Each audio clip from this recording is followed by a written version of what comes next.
ओम शांति। पवित्रता के सागर परमपिता परमात्मा हमको स्पष्ट करते रहते हैं कि ये ईश्वरीय पढ़ाई है और इसमें हमको मार्क्स मिलने हैं। मार्क्स मिलने की विधियां बहुत हैं, बहुत कुछ का सबूत हमको देना पड़ेगा, तब जाकर हमको पवित्रता के मार्क्स मिलेंगे। स्पष्ट करते हैं कि सबसे पहले हमारी मनसा जो है वो पवित्र होनी चाहिए, निराकारी होनी चाहिए। हमारे मन में हमेशा श्रेष्ठ स्मृतियाँ होनी चाहिए जो बाबा ने दिलाई हैं, और जो कमज़ोर स्मृतियाँ हैं वो सारी भूल जानी हैं। और श्रेष्ठ स्मृति और फिर आत्मिक स्वरूप होना चाहिए कि हम सभी निराकार हैं, आत्माएं हैं, परमात्मा के बच्चे हैं, और जितने भी लोग हैं इस दुनिया में वो सारे मुझे आत्मा दिखाई देने चाहिए। आत्मा मेरा भाई है, मेरा भाई है, वैसा वाला प्योर फीलिंग होना चाहिए और सबके भले की फीलिंग होनी चाहिए। जब हमारा मन इतना प्योर हो जाएगा तब हमको इसके मार्क्स मिलेंगे। ऐसे ही हमको वाचा के भी मार्क्स मिलेंगे, लेकिन वाचा में फिर अहंकार नहीं होना चाहिए, वाचा में फिर सत्यता होनी चाहिए, वाचा में फिर मधुरता भी होनी चाहिए। ये नहीं कि सत्यता बताएंगे तो बहुत कड़वे उससे बताएंगे, नहीं, हमेशा मधुरता से आत्माओं को सत्य से परिचित कराएंगे। और फिर कर्मणा में हमारे में नम्रता होनी चाहिए, जो व्यवहार हम करते हैं उसमें अकड़ नहीं होनी चाहिए, उसमें कड़वाहट, उसमें विकार नहीं होनी चाहिए, नम्रता होनी चाहिए और सदा संतुष्टता होनी चाहिए। सभी के साथ संतुष्ट रहते हुए सभी के प्रति निर्विकारी कर्म करने हैं, तब जाकर हमको कर्मणा के मार्क्स मिलेंगे। तो इस विधि से मनसा, वाचा और कर्म को पवित्र बनाने की विधि बताने वाले परमपिता परमात्मा जी का तहे दिल से हम धन्यवाद करेंगे। और मनसा, वाचा, कर्मणा की पवित्रता का सबूत देने वाले व्यक्त ब्रह्मा, अव्यक्त ब्रह्मा, गुप्त बड़ी माँ, big brother, great great grandfather का रोल प्ले करने वाली आत्मा ब्रह्मा जी का भी तहे दिल से धन्यवाद करेंगे। धन्यवाद करते हुए दोनों ज़बरदस्त लाइट्स को हाजिर नाजिर करते हुए मीठे परमात्मा जी के मीठे महावाक्य हम उन्हीं से समझेंगे। बाबा की जो समझ है वो हमको तो मिल रही है, लेकिन यूनिवर्स में मौजूद सारी रूहों तक भी पहुँचे, ये भी हम दिल से दुआ करेंगे। उन रूहों तक पहुँचे जो वृद्ध शरीरों में हैं, उनका बुद्धि का योग रिश्तों से हटे, परमपिता परमात्मा जी के साथ लगे। जो हमारे साथ लौकिक में कनेक्टेड हैं उनका बुद्धि का योग हम आत्माओं से हटे, परमात्मा से लगे। जो हम आत्माओं के साथ नकारात्मकता से कनेक्टेड हैं उन आत्माओं का भी बुद्धि का योग हम आत्माओं से हटे, परमपिता परमात्मा जी के साथ लगे। उन रूहों तक प्रभु जी की समझ पहुँचे जो रोज़ शरीर छोड़ रहे हैं, अचानक छोड़ रहे हैं, और जो उनके संबंधी हैं, जो बेचैन हैं, अनजान हैं, उन सभी रूहों तक मीठे परमात्मा जी की मीठी समझ पहुँचे। सबका बुद्धि का योग देहधारियों से हट जाए, परमपिता परमात्मा जी के साथ लग जाए। मीठे परमात्मा जी की मीठी मुरली की समझ उन रूहों तक पहुँचे जो घर में प्रवेश कर गई हैं, उन रूहों तक पहुँचे जो हॉस्पिटलों में हैं, जो घरों में पीड़ित अवस्था में हैं, उन रूहों तक प्रभु जी की समझ पहुँचे जो प्राकृतिक आपदाओं के शिकार हैं, दैहिक हिंसाओं के शिकार हैं। उन आत्माओं तक प्रभु जी की समझ पहुँचे जो माया के प्रकोप के कारण अलबेली हो गई हैं, तंत्र मंत्र के कारण अलबेली हो गई हैं, जो वाम मार्ग में चली गई हैं, जो वाम मार्ग में जाने की तैयारी कर रही हैं, जो कुमार कुमारियों के शरीरों में हैं, जो छोटे शरीरों में विराजमान आत्माएं हैं। उन आत्माओं तक प्रभु जी की समझ पहुँचे जो अपनी संस्था बनाकर खुद भी गुमराह हैं, दूसरों को भी गुमराह कर रही हैं। उन रूहों तक प्रभु जी की समझ पहुँचे। भिन्न भिन्न सत्ताओं के प्रति, भिन्न भिन्न वर्गों के प्रति, भिन्न भिन्न मठपंथों के प्रति प्रभु जी की समझ समर्पित करेंगे। जो दैहिक धर्मों की भिन्नता में बटी हुई आत्माएं हैं, सभी रूहों तक प्रभु जी की समझ पहुँचे। जो वैश्याएँ बन गई हैं, गणिकाएँ बन गई हैं, जो उनसे ऐसे धंधे करवाते हैं, उन रूहों तक प्रभु जी की समझ पहुँचे। यादव कौरव यवन जो बन गई हैं उन तक प्रभु जी की समझ पहुँचे। जो भूत प्रेत आत्मा बन गई हैं, तंत्र मंत्र रिद्धि सिद्धियों में जो उलझी हुई हैं, तांत्रिक बन गई हैं, अघौरी बन गई हैं, उन रूहों तक प्रभु जी की समझ पहुँचे। सभी का बुद्धि का योग बुरे कर्मों से हटे और परमपिता परमात्मा जी के साथ लगे। मीठी मीठी बाबा की मीठी मुरली की जो समझ है, दुनिया में जितनी भी जेलें हैं उसमें बंद कैदी जो हैं उनके लिए समर्पित करेंगे। सभी रूहों तक प्रभु जी की समझ पहुँचे, और जो कैदियों को संभालते हैं, रूल करते हैं, उन तक भी प्रभु जी की समझ पहुँचे। सब में हिंसात्मक वृत्ति जो आ गई है वो ख़त्म हो और बुद्धि का योग एक परमात्मा जी के साथ लगे। उन रूहों तक प्रभु जी की समझ पहुँचे जो जानवर से भी बदतर हो गए हैं, ह्यूमन फ्लैश, एनिमल फ्लैश खाते हैं, शिकार करते हैं, न जाने कितनों को किडनैप करते हैं। ऐसी रूहों तक भी प्रभु जी की समझ पहुँची जो बिल्कुल बेसमझ हो गई हैं। मीठे बाबा की मीठी समझ उन रूहों तक पहुँचे जो साहूकारी के नशे में हैं, वो नशा छूटे और परमात्म नशा चढ़ जाए। उन रूहों तक प्रभु जी की समझ पहुँचे जो भिन्न भिन्न नशों में धुत हैं। सभी आत्माओं का बुद्धि का योग जो है परमपिता परमात्मा के साथ लगे, उनको ईश्वरीय नशा चढ़ जाए। दिल से दुआ करेंगे। फिल्म इंडस्ट्री की रूहें, सीरियल्स बनाने वाले, गंदे गंदे गीत बनाने वाले, सभी रूहों तक प्रभु जी की समझ पहुँचे। सबका देह अभिमान जो है उससे उनको वैराग आए। सभी आत्माएं पुनः पवित्रता की तरफ लौटें और सिनेमा बनने की प्रथा ही समाप्त हो जाए। दिल से दुआ करेंगे। अंडरवर्ल्ड डॉन्स हैं, आतंकवादी जो बन गई हैं रूहें, वो रूहों तक भी प्रभु जी की समझ पहुँचे। हर रूह जो है जो नशे का धंधा करवाती हैं, जो उल्टे काम करवाती हैं, जो यूथ को बिगाड़ती हैं, सभी रूहों तक प्रभु जी की समझ पहुँचे। हर आत्मा अपने स्वधर्म में लौटकर घर वापस चलने को तैयार हो जाए। दिल से दुआ करेंगे। मीठे बाबा की मीठी मुरली उन स्थानों तक पहुँचे, उन लोगों तक पहुँचे जहाँ अभी तक पहुँची नहीं है, और पहुँचती भी है तो रूहें सुनने को तैयार नहीं है।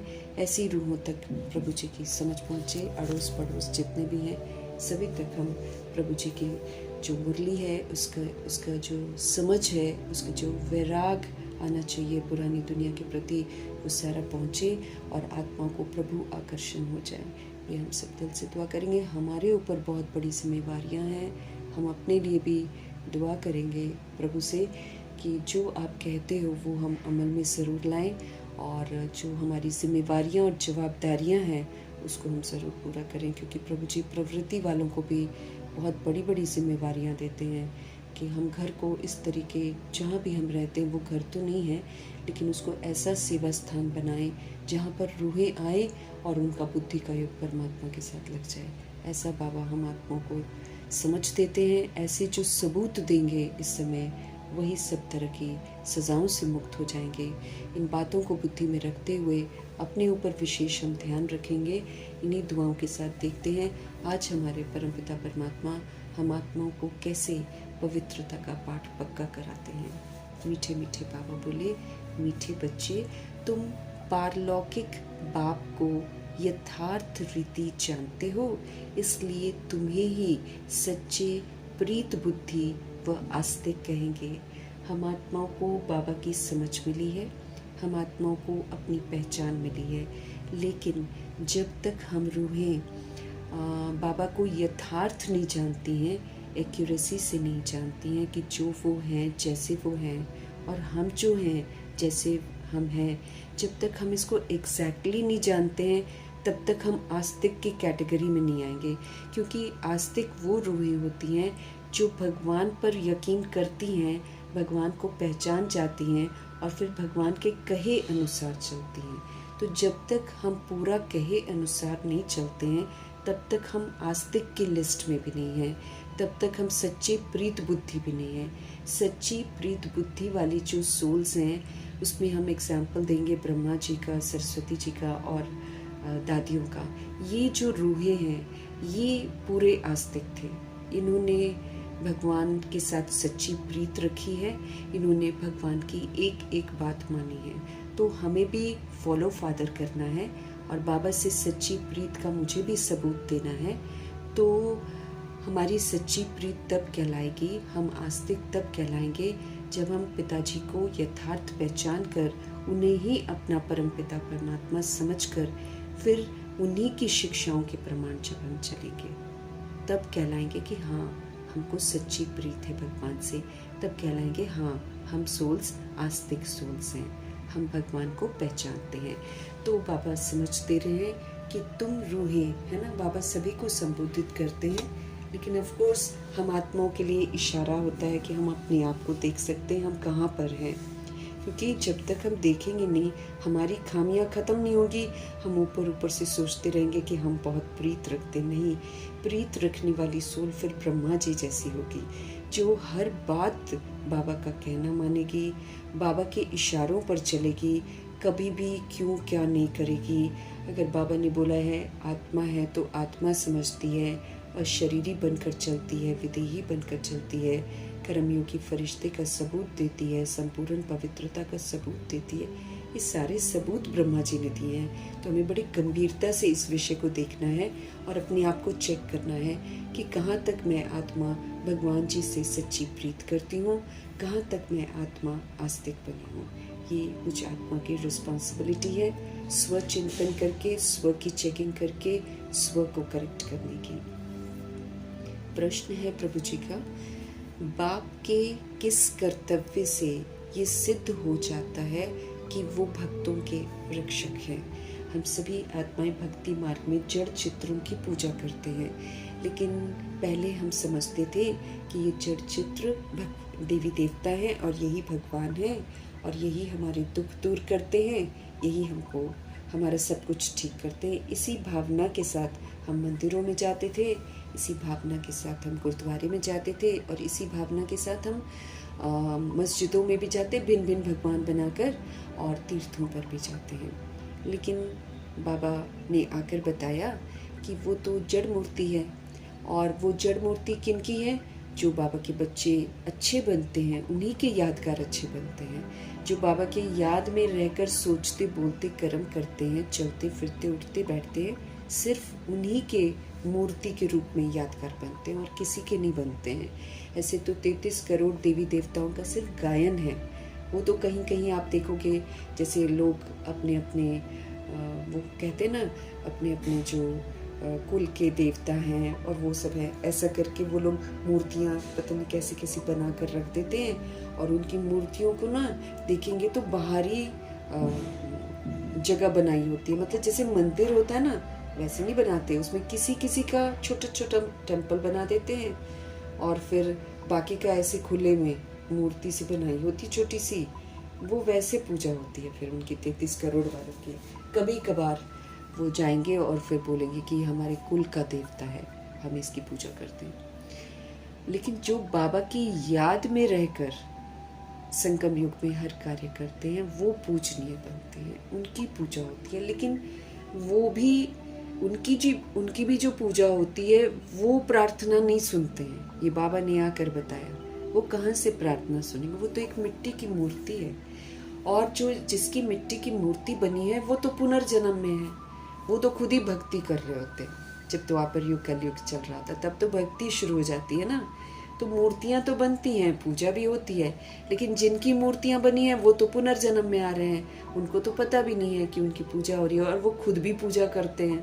तो कौन उस समय भावनाओं को पूरा करते हैं? शिव बाबा। उनका पाठ भक्ति मार्ग से फिर शुरू होता है। जब 2500 वर्ष राजधानी में बाबा के बच्चे आते हैं तब तो बाबा जी विश्राम करते हैं, लेकिन जब भक्ति मार्ग शुरू होता है तो फिर से भावनाओं को देखकर और किसके सामने पूजा की जा रही है, उस जिसकी पूजा हो रही है उसने कितना भगवान को अपना बनाया, उसके अनुसार भावनाएं पूरी होती हैं। ये विधि है। तो भगवान जी ही रक्षक है और कोई जड़ मूर्तियां रक्षा नहीं करती हैं। ये भी बाबा से अब हमको समझ में आया है। बाप के किस कर्तव्य से सिद्ध होता है कि वो भक्तों का रक्षक है? उत्तर है, सब भक्तों को रावण की जेल से छुड़ाना, सब भक्तों को इनसॉल्वेंट कंगाली से फिर से सॉल्वेंट बनाना, ये एक बाप का ही कर्तव्य है और कोई कर ही नहीं सकता है। जो पुराने भगत हैं उन्हें ब्राह्मण बनाकर, जो सबसे पहले भक्ति शुरू करते हैं उनको पुराना भगत कहते हैं, जैसे ब्रह्मा जी हैं। तो जो पुराने भगत हैं उन्हें ब्राह्मण बनाकर देवता बना देना, ये तो प्रभु जी ही कर सकते हैं। यही उनकी रक्षा है। इस विधि से वो रक्षा करते हैं, नहीं तो हमारी तो ड्रामा में रक्षा हो नहीं सकती है, क्योंकि हम तो अपने स्वधर्म के विपरीत जाते हैं, क्योंकि हम तो सृष्टि के नियमों के खिलाफ चले जाते हैं। सृष्टि को पवित्रता पसंद है, हम तो अपवित्र बन जाते हैं। फिर रक्षा कौन करे हमारी? रक्षा तो और कोई कर ही नहीं सकता है। तो भगवान जी जो सृष्टि रूपी ड्रामा में प्रवेश करते हैं, हमको सत्य से परिचित कराते हैं, फिर हमको पहले ब्राह्मण बनाते हैं, हमको पवित्रता की प्रतिज्ञा करवाते हैं, फिर हमको शिक्षित करते हैं। ये जो शिक्षा देना है ये जो उनका पवित्र बनाना है, ये जो उनकी एडॉप्शन है, यही तो रक्षा है। जब फिर हम ये वाली रक्षा को स्वीकार करते हैं और फिर जब बाबा की श्रीमत पर चलते हैं, तब हमारी रक्षा होती है। पहली रक्षा तो ये हो जाती है कि वो हमारी भक्ति का फल हमको देते हैं, हमको समझ देते हैं, हमको सही रास्ता दिखाते हैं। उसके बाद हम आत्माएं कितना उस पर चलते हैं।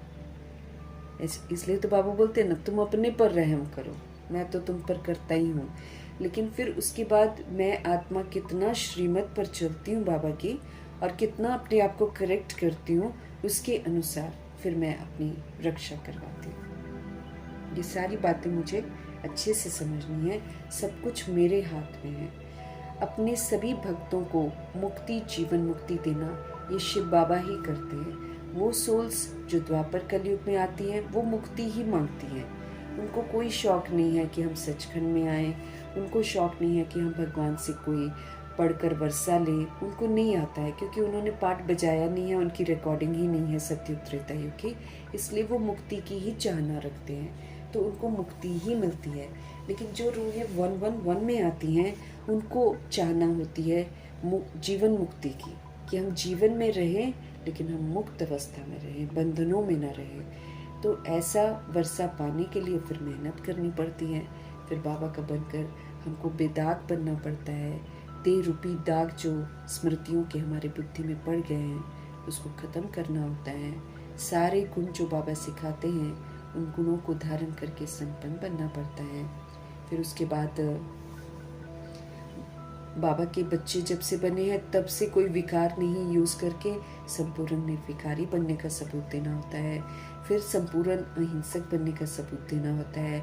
फिर मर्यादाएं जो बाबा ने बता रखी हैं, उन मर्यादाओं के अंदर, लकीर के अंदर रहने का सबूत देना पड़ता है। तब जाकर हम जीवन मुक्ति प्राप्त करते हैं। तो ये वाला जो जीवन मुक्ति का वर्षा है, इसको प्राप्त करने की ताकत सब में नहीं आती है।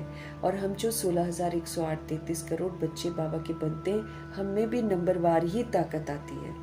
इतनी ताकत आनी चाहिए कि हम बिल्कुल बेदाग बन जाएं, जैसे ब्रह्मा जी बन गए थे। बिल्कुल ही स्मृतियों से विस्मृत हो गए थे कि मैं एक बॉडी हूँ, या दादा लेखराज हूँ, या मेरे इतने बच्चे हैं, या मेरा वो बच्चा है मेरा।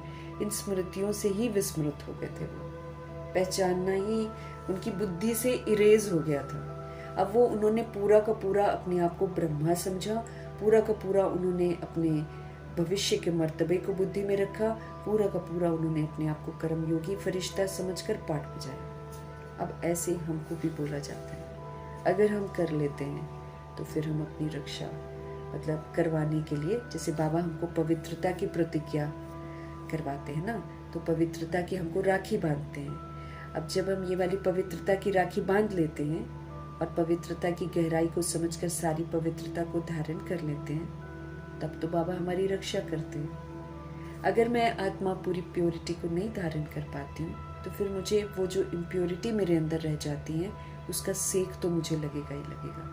उससे हम नहीं बच पाएंगे, भले हम कितनी भी मुरलियाँ पढ़ लेंगे, भले हम कितना भी पुरुषार्थ कर लें अपने विधि से, जो भी कर लें, लेकिन जब तक हम आत्माओं की मनसा प्योरिटी नहीं हो जाएगी, मतलब जब तक मेरी मनसा बिल्कुल निराकारी नहीं हो जाएगी, अर्थात मेरी स्मृति निराकारी नहीं हो जाएगी, मुझे सभी रूहें निराकारी रूप में नहीं दिखाई देंगी, तब तक तो मेरी मनसा प्योर ही नहीं है। फिर जब तक मेरी वाचा जो है वो वरदानी नहीं हो जाएगी, जब तक मेरी वाचा में सत्यता नहीं आ जाएगी, जब तक मेरी वाचा में मधुरता नहीं आ जाएगी, तब तक मेरी वाचा की प्योरिटी नहीं है। जब हम बातचीत करते हैं लोगों के साथ, तो हमारी वाचा में सत्यता होनी चाहिए, जो बाबा सत्य बताते हैं। उसी तरह कर्मणा जो है, उसमें हमको नम्रचित बनना है, और मुझे उसमें निर्विकारी कर्मा करना है। और फिर उसके लिए मुझे क्या करना पड़ेगा, मुझे सभी तरह की रूहों के साथ संतुष्ट रहना पड़ेगा। ये नहीं कि वो ऐसा करे वो ऐसा करे, नहीं, सबसे संतुष्ट रह के मुझे निर्विकारी कर्मा करना पड़ेगा। जब मैं आत्मा इसमें सफल हो जाऊंगी, तब जाकर मुझे प्योरिटी के मार्क्स मिलेंगे। मनसा वाचा कर्मणा की जो प्योरिटी है ना, उसके मार्क्स मिलेंगे। तो गहराइयाँ तो बहुत है। तो पवित्रता की राखी जो बाबा हमको बांधते हैं, और हम जो बाबा से मिलने पर पवित्रता की प्रतिज्ञा करते हैं, वो सिर्फ ब्रह्मचर्य नहीं है, लेकिन ब्रह्मचर्य के साथ ब्रह्मचारी भी है। और ब्रह्मचर्य भी मनसा की भी, वाचा की भी, कर्मणा की भी, दृष्टि की भी, वृत्ति की भी, सब चीजों की प्योरिटी चाहिए, तब जाकर हमारी रक्षा होगी। तो जो पुराने भगत है, जैसे ब्रह्मा जी हैं और हम लोग आत्माएं उनके पीछे पीछे हैं, तो पुराने भगत है ना, उन्हें ब्राह्मण बनाकर देवता बना देना, ये हमारे खूबसूरत शिव पिता परमात्मा की ही जादूगरी है।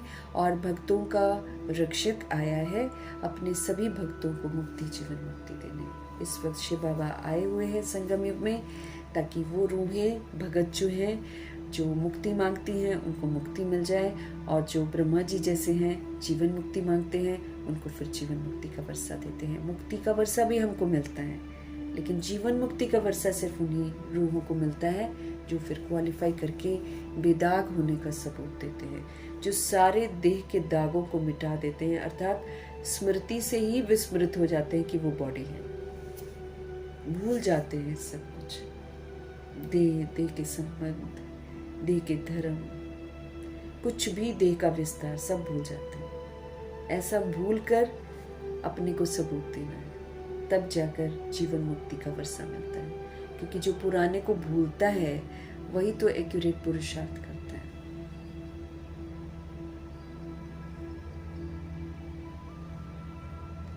गीत है, भोलेनाथ से निराला कोई और नहीं, कोई भी नहीं। इतना निराले तरीके से आते हैं और कैसे सब कुछ चेंज करते हैं, सत्युग भी स्थापन कर लेते हैं। बाहुबल वाले लड़ते रहते हैं और वो इंतज़ाम करते रहते हैं कि कैसे सब खत्म करना है।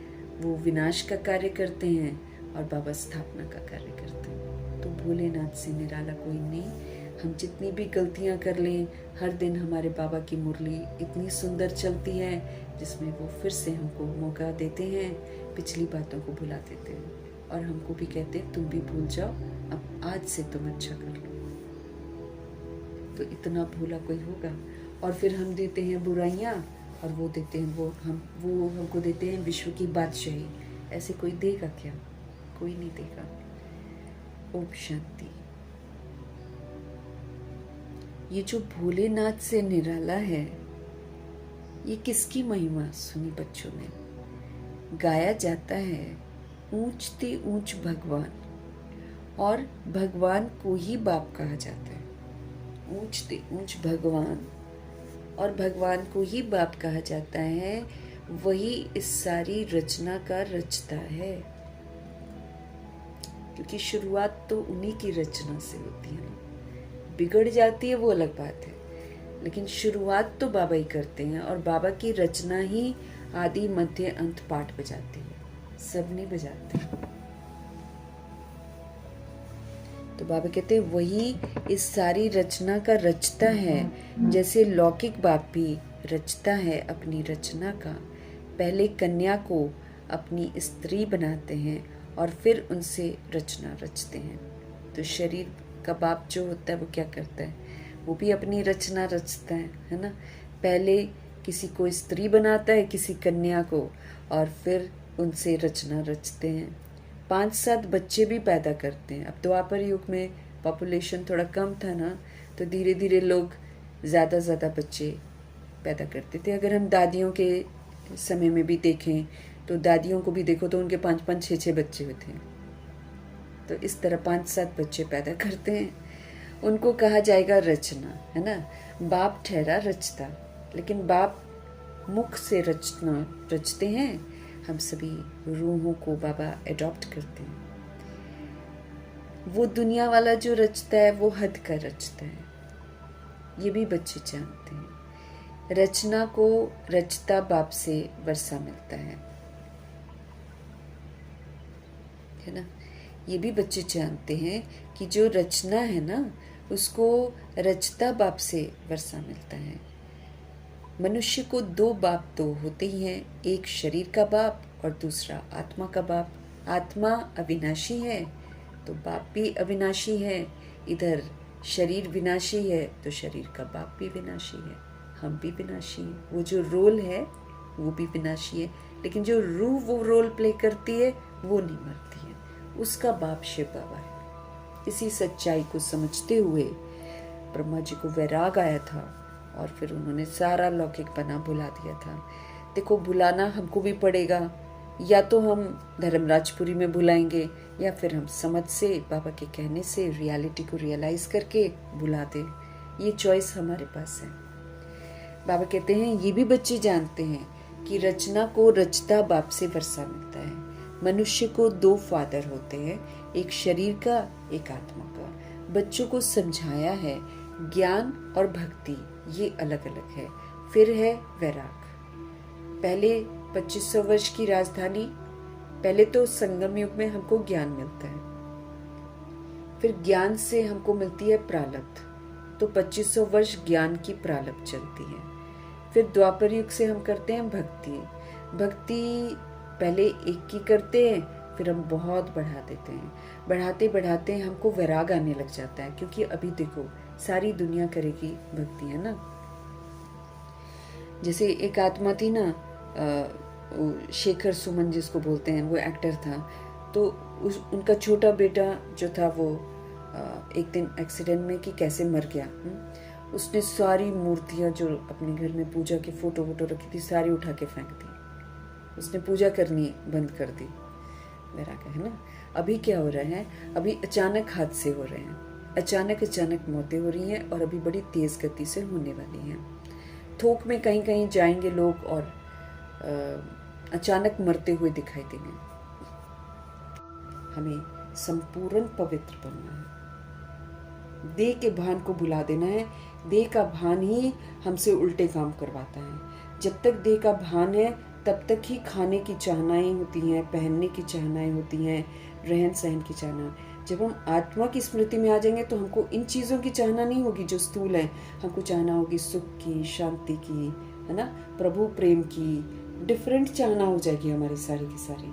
फिर हम दाता के बच्चे दाता बन जाएंगे। फिर हमको देने का रहेगा कि सबको हम दें, सबके लिए रहम करें, ऐसा वाला फीलिंग आ जाएगा।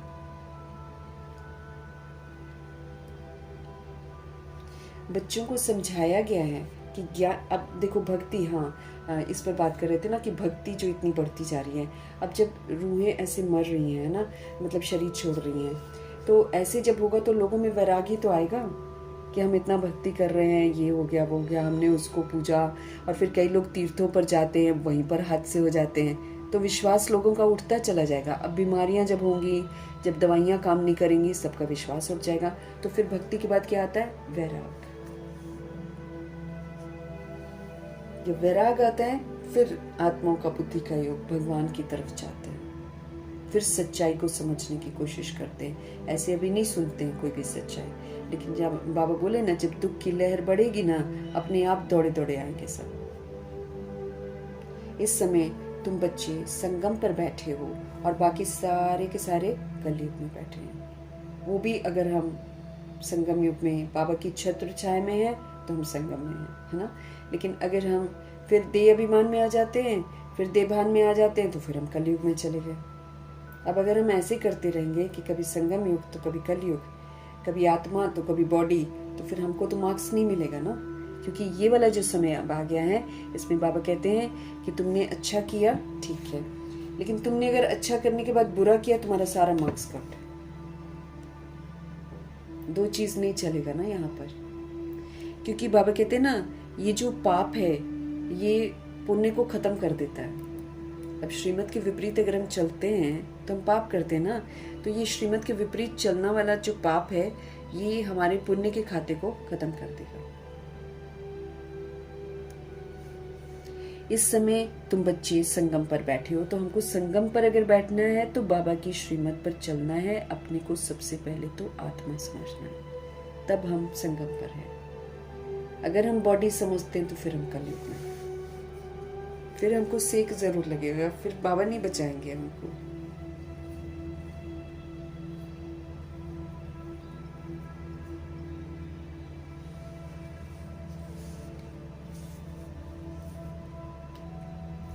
है तो सब बच्चे, परंतु तुमने बेहद के बाप को जाना है। यूं तो 800 करोड़ आबादी अगर होगी तो सारे के सारे बाबा के ही बच्चे हैं। रूहें तो सभी प्रभु की है ना। लेकिन बाबा कहते हैं है तो बेहद के बाप बेहद का बाप जो है वो तो सभी का बाप है ना। तो फिर बाबा कहते हैं कि इस समय तुम बच्चे संगम पर बैठे हो और बाकी सब कलयुग में बैठे हैं तो सभी बच्चे, परंतु तुमने बेहद के बाप को अब जाना है जो सारी रचना का रचता है। अब जानने की भी गहराई समझनी है। अगर हम जानते हैं तो फिर हम उनका कहना जरूर मानेंगे, क्योंकि जो जान जाता है वो फिर मानता भी है और फिर उसी प्रमाण चलता भी है। लेकिन जब हम बाबा से सुनते हैं और फिर हम करते नहीं है वैसे, दैट मीन्स हमने बाबा को जाना ही नहीं है। क्योंकि जो जान जाता है वो फिर पूरा परवाना बन जाता है, फिदा हो जाता है भगवान जी पर। तो सारी की सारी रचना का रचता है। लौकिक बाप होते भी उस पारलौकिक बाप को याद करते हैं। अब बॉडी का बाप है लेकिन फिर भी परमात्मा को क्यों फिर याद करते? अगर ये बाप है तो उनको क्यों याद करते? क्योंकि रूह को जो प्रॉब्लम है उसका जो समाधान है वो शरीर का बाप कर ही नहीं सकता। रूह का जो प्रॉब्लम है, रूह की जो भी दुख होगा उसको समझने वाला परमात्मा ही है और वही ठीक कर सकते हैं। इसीलिए बॉडी का बाप होते भी हुए भी सभी को ये सिखाया जाता है कि भगवान को याद करो। तो बॉडी का बाप भी भगवान को याद करता है, फिर जो बच्चा होता है बॉडी में वो भी भगवान को याद करता है। सिखाते ही हैं, पूजा पाठ सिखाते ही हैं ना। तो क्यों? क्योंकि रूह पाठ बजा रही है और रूह का बाप ही रूह को ठीक कर सकते हैं। तो लौकिक बाप होते भी उस पारलौकिक बाप को याद करते हैं। सतयुग में लौकिक बाप होते हैं, पारलौकिक बाप को कोई याद नहीं करता। वहाँ पर ज़रूरत नहीं, क्योंकि भगवान जी से सब कुछ लेकर जाते हैं। वहाँ सुख ही सुख होता है, यहीं से वर्षा लेकर जाते हैं ना, इसलिए वहाँ कोई भगवान जी को याद नहीं करता। हाँ, शरीर का बाप जानते हैं कि ये शरीर का बाप है।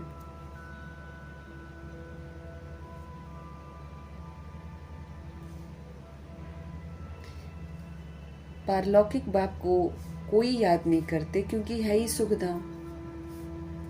सतयुग में बॉडी का फादर होता है, लेकिन बॉडी का फादर होते हुए पारलौकिक बाप को कोई याद नहीं करता क्योंकि दुख ही नहीं है कोई भी। एवरीथिंग, सब कुछ तो भगवान जी से लेकर जाती है सोल। उस पारलौकिक बाप को लोग दुख में ही याद करते हैं, ऐसे नहीं याद करते। बाबा कहते हैं जब जरूरत होती है ना, दुख होता है तब याद करते हैं। ये तो बाबा हमको सिखा रहे हैं कि हर समय याद करो, है ना। खाने के पहले भी याद करो, पानी पीने के पहले भी याद करो, हर समय बाबा को याद करो, चलते फिरते उठते बैठते बाबा को याद करो। तो बाबा अभी सिखा रहे हैं। नहीं तो पहले कहाँ पता था, यूं ही खा लिया, यूं ही। हाँ, स्कूल में हम लोग सीखते थे कि हाँ, खाना खाने के पहले ज़रूर प्रे करो, थैंक यू गॉड, है ना। और सुबह भी प्रेयर करते थे, वहाँ हम लोग सीखते थे। लेकिन घर गृहस्थ में बहुत सारे घरों में कहाँ सिखाते हैं कि भगवान को थैंक यू करो? बहुत कम लोग सिखाते हैं। क्रिश्चियंस लोगों को देखा है मैंने कि हाँ, खाने से पहले वो लोग धन्यवाद जरूर करते हैं। हाँ, भले वो नॉनवेज खा रहे होंगे, लेकिन भगवान जी को धन्यवाद जरूर, क्राइस्ट को धन्यवाद जरूर करते हैं। पर उनको भी तो नहीं पता ना भगवान कौन है। उस पारलौकिक बाप को, भगवान को तो दुख में ही लोग याद करते हैं। यहाँ पढ़ाया जाता है, मनुष्य को समझदार बनाया जाता है। यहाँ भगवान जी वो नहीं कहते कि तुम प्रार्थना करो, तुम कुछ कर्म कांड जो भक्ति के हैं वो करो, अगरबत्ती जलाओ, है ना, प्रसाद चढ़ाओ या हवन कराओ। ये सब बाबा नहीं बोलते हैं। यहाँ तो बाबा हमको समझ देते हैं। यहाँ बाबा हमको पढ़ाते हैं, यहाँ हमको समझदार बनाते हैं। वो हमारी बेसमझी होती है जो हम इतना सारा करते हैं ना। गंगा स्नान करते हैं, कई आत्माएं कुंभ में जाते हैं स्नान करने के लिए, सारा बेसमझी है।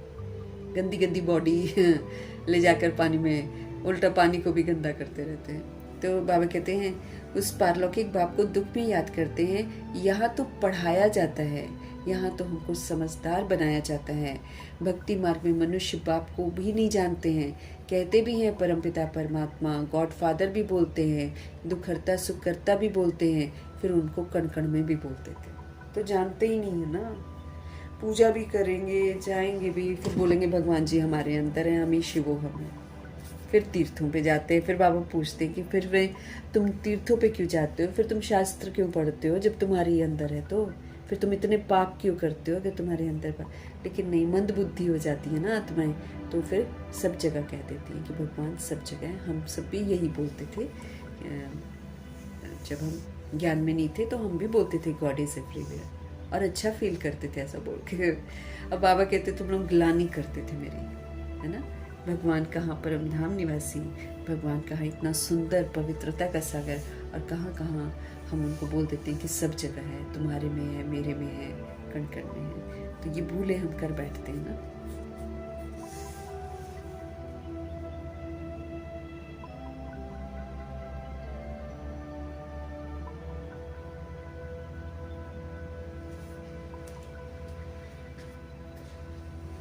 कहते भी हैं हे परम पिता परमात्मा, हे गॉड फादर, हे दुख हरता सुख करता, फिर कह देते हैं सर्वव्यापी, कण कण में है, ऐसा बोलते थे। पत्थर में, कण कण में, कुत्ते में, बिल्ली में, सब में है। दिस इज बैड, है ना। परमात्मा बाप को गालियां देने लग पड़ते हैं, इसको गाली देना कहते हैं, ग्लानि करना कहते हैं। तभी तो फिर क्रिश्चियंस लोग, मुस्लिम्स लोग हंसते हैं, और फिर मुस्लिम्स क्या बोल देते हैं, हिंदू काफिर हैं, है ना। काफिर मतलब कोई एक पर्टिकुलर भगवान नहीं है, उसको भी भगवान, उसको भी भगवान, उसको भी भगवान। अब जब हिंदू सुनता ही है तो फिर मुस्लिम का विरोधी बन जाता है। लेकिन सही बात बोल जाते हैं ना कि इनको एक भगवान ही फिक्स नहीं है, जानते तो वो भी नहीं है, लेकिन फिर भी वो अल्लाह को याद करते हैं, वो उस निराकार को याद करते हैं। वो मूर्ति पूजा और ये सब में विश्वास नहीं करते हैं। तुम बाप के बने हो तो तुम हो गए आस्तिक। अब अगर हम बाबा के बन जाते हैं, बाबा का बनना भी तो बहुत बड़ी बात है ना। बाबा का बनना, बच्चा होने का सबूत देना कि हम बाबा के बच्चे हैं। बच्चा फिर क्या होता है, आज्ञाकारी होता है। बाबा कहते बच्चा फरमान बरदार होता है, बच्चा तो ईमानदार होता है, बच्चा तो वफादार होता है। तो जब ये 4 विशेषताएं हमारे अंदर आएंगी तब हमको बच्चा का टाइटल मिलेगा कि हाँ ये भगवान का बच्चा है। ऐसे हमारी चेकिंग होने वाली है। जब ये 4 चीजें नहीं होंगी तो हम बच्चे थोड़ी कहलाएंगे। तो तुम बाप के बने हो तो तुम हो गए आस्तिक। आस्तिक फिर हर बात बाबा की सुनेंगे। तुम्हारी बाप के साथ प्रीत बुद्धि है, फिर जिसकी सच्ची प्रीत होगी वो बाबा का ही कहना मानेगा। तो सच्ची प्रीत तो ब्रह्मा जी को थी, मातेश्वरी को थी। भले हम अपने स्वभाव संस्कार के वशीभूत हो जाते हैं, भले किसी भी वजह से हम गड़बड़ करते हैं, लेकिन कहलाएगी तो अवज्ञा, और अवज्ञा की सजा बाबा कहते जरूर मिलेगी। उससे हम बच नहीं सकते। मिलती भी है, साथ साथ मिलती है। अगर हम अगर हम प्योर पॉजिटिव पावरफुल संकल्प अपने लिए और दूसरे के लिए नहीं करते हैं तो संकल्पों की सजा मिलती है। दिमाग अस्त व्यस्त रहेगा, कभी ये कभी वो कभी वो कभी वो, ऐसे दिमाग होगा।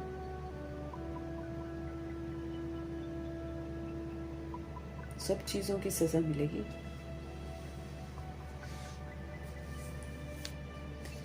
बाकी सबकी बाप के साथ विपरीत बुद्धि है, और अगर हम बाबा का कहना नहीं मानते हैं तो हम विपरीत बुद्धि की लिस्ट में आएंगे। ऐसा नहीं चलेगा, थोड़ा समय हमने कहना माना, थोड़ा समय हमने नहीं माना, ये नहीं चलेगा।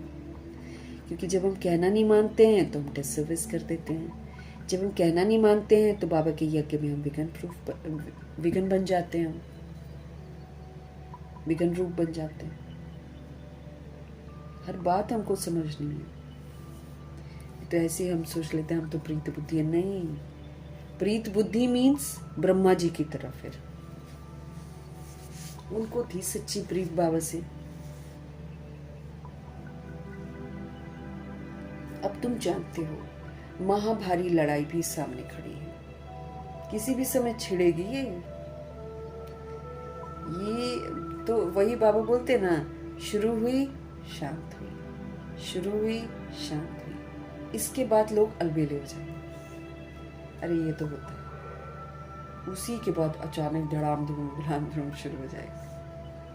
सोचने का मौका भी नहीं मिलेगा। जो हमने नहीं सोचा होगा उस विधि से विनाश होने वाला है।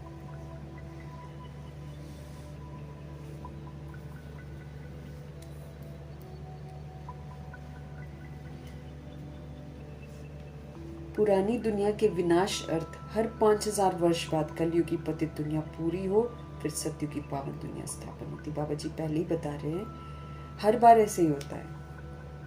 हर 5000 वर्ष के बाद कलयुगी पतित दुनिया पूरी हो जाती है, 1250 वर्ष उसके पूरे हो जाते हैं, फिर सत्युगी पावन दुनिया आती है। बाप के द्वारा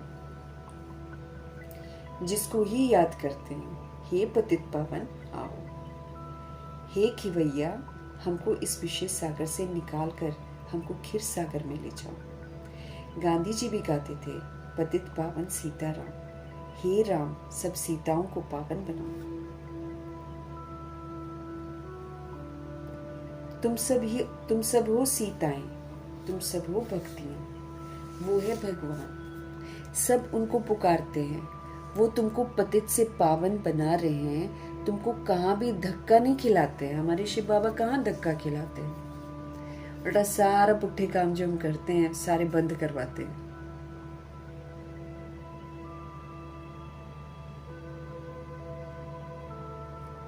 तुमको कहाँ भी धक्के नहीं खिलाते हैं। ऐसे नहीं कहते कि तुम तीर्थों पर जाओ, तुम कुंभ के मेले पर जाओ। नहीं, ये नदियां कोई पतित पावनी नहीं है। बाबा कहते हैं पतित पावन तो एक ज्ञान का सागर बाप ही है।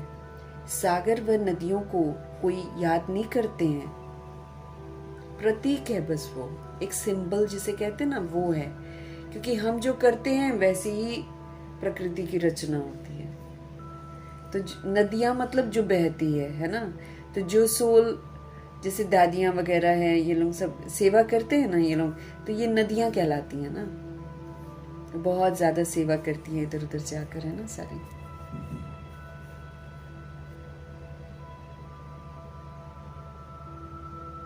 सागर व नदियों को कोई याद नहीं करते हैं, पुकारते बाप को ही हैं। हे पतित पावन बाबा हमको पावन बनाओ। बाकी पानी की नदियां तो सारी दुनिया में है, वो थोड़ी पतित पावनी है। बाबा कहते हैं पतित पावन तो एक बाप को ही कहा जाता है। वो जब आए तब आकर हमको पावन बनाए। भारत की महिमा बहुत भारी है। भारत सब धर्मों का तीर्थ स्थान है। शिव जयंती भी यहाँ ही गाई जाती है। सत्युग तो है पावन दुनिया, उसमें देवी देवता रहते हैं। देवताओं की महिमा गाई जाती है कि वो सारे गुणों से संपन्न है, वो 16 कला संपूर्ण फ्लॉलेस है, वो संपूर्ण निर्विकारी हैं, वो मर्यादा पुरुषोत्तम और संपूर्ण अहिंसक हैं।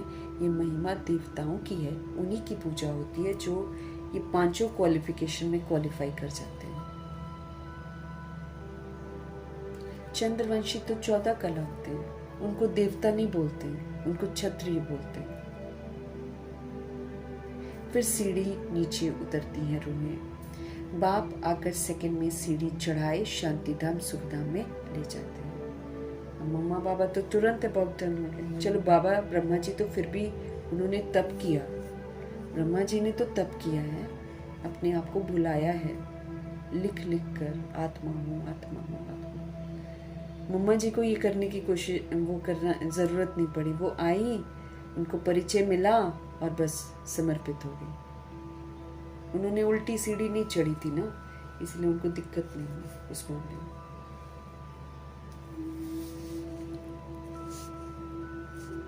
तो बाप आकर सेकंड में सीढ़ी चढ़ाए शांतिधाम सुखधाम में ले जाते हैं।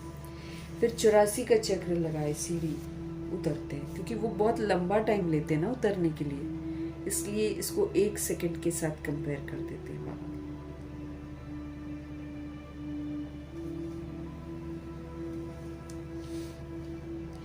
चौरासी जन्म कोई ने तो जरूर लिए होंगे।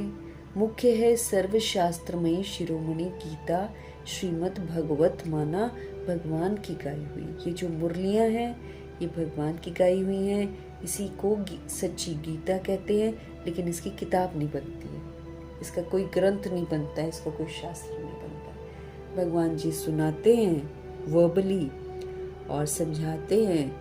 हम सब लिखना भी चाहिए कि एक जगह कहीं लिख दे तो हम लिख नहीं सकते हैं। फिर बाबा दोबारा आते हैं तो फिर हमको ज्ञान सुनाते हैं, इसलिए इसका कोई लेकिन हाँ, जो भी ड्रामा में होता है उसका यादगार जरूर बनता है। इसलिए मनुष्यों के द्वारा लिखी गई गीता है, उसमें 4-5 जो बाबा के महावाक्य हैं, जो बाबा ने उच्चारे हैं, उनका उसमें विवरण दिया हुआ है, जिसकी वजह से उस गीता की अहमियत इतनी बढ़ जाती है कि सारे ग्रंथ पर, शास्त्रों पर भारी पड़ जाती है। इसको न्यायकारी समझकर लोग इसको अदालत में भी रखते हैं और इसके ऊपर हाथ रखकर कस्में भी खाते हैं। लेकिन कलयुग में झूठी कस्में खाने लग जाते हैं, क्योंकि बाकी सारी बातें उस बुक में झूठी हैं। हाँ, दोनों ही बात होता है। सच्चाई भी है 4-5 की बाबा की, इसीलिए उसकी अहमियत सबसे ऊपर है। लेकिन साथ में वो क्या कहते हैं, झूठ भी है कि कृष्ण भगवान वाच, इसलिए बाकी की बातें झूठ होने की वजह से आत्माएं इस पर हाथ रखकर कलयुग में झूठ भी बोलती हैं। सत्युग में तो चलो फिर भी ईमान धर्म हुआ करता था थोड़ा बहुत, इधर तो है नहीं।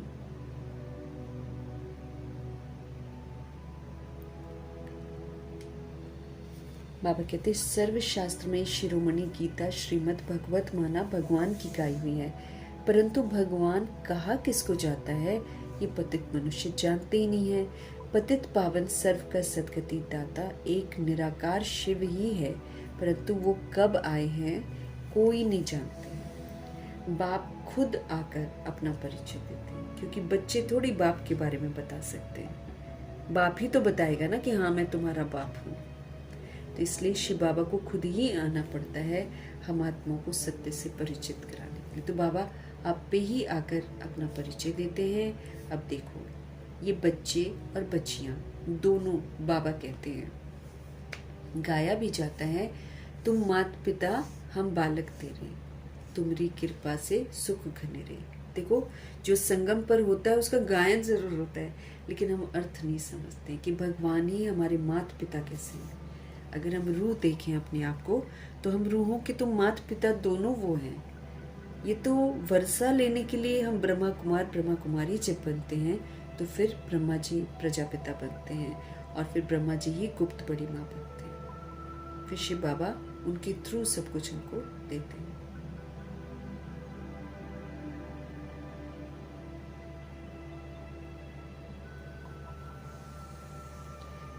तुम माता पिता तुम्हारे इस राजयोग सीखने से,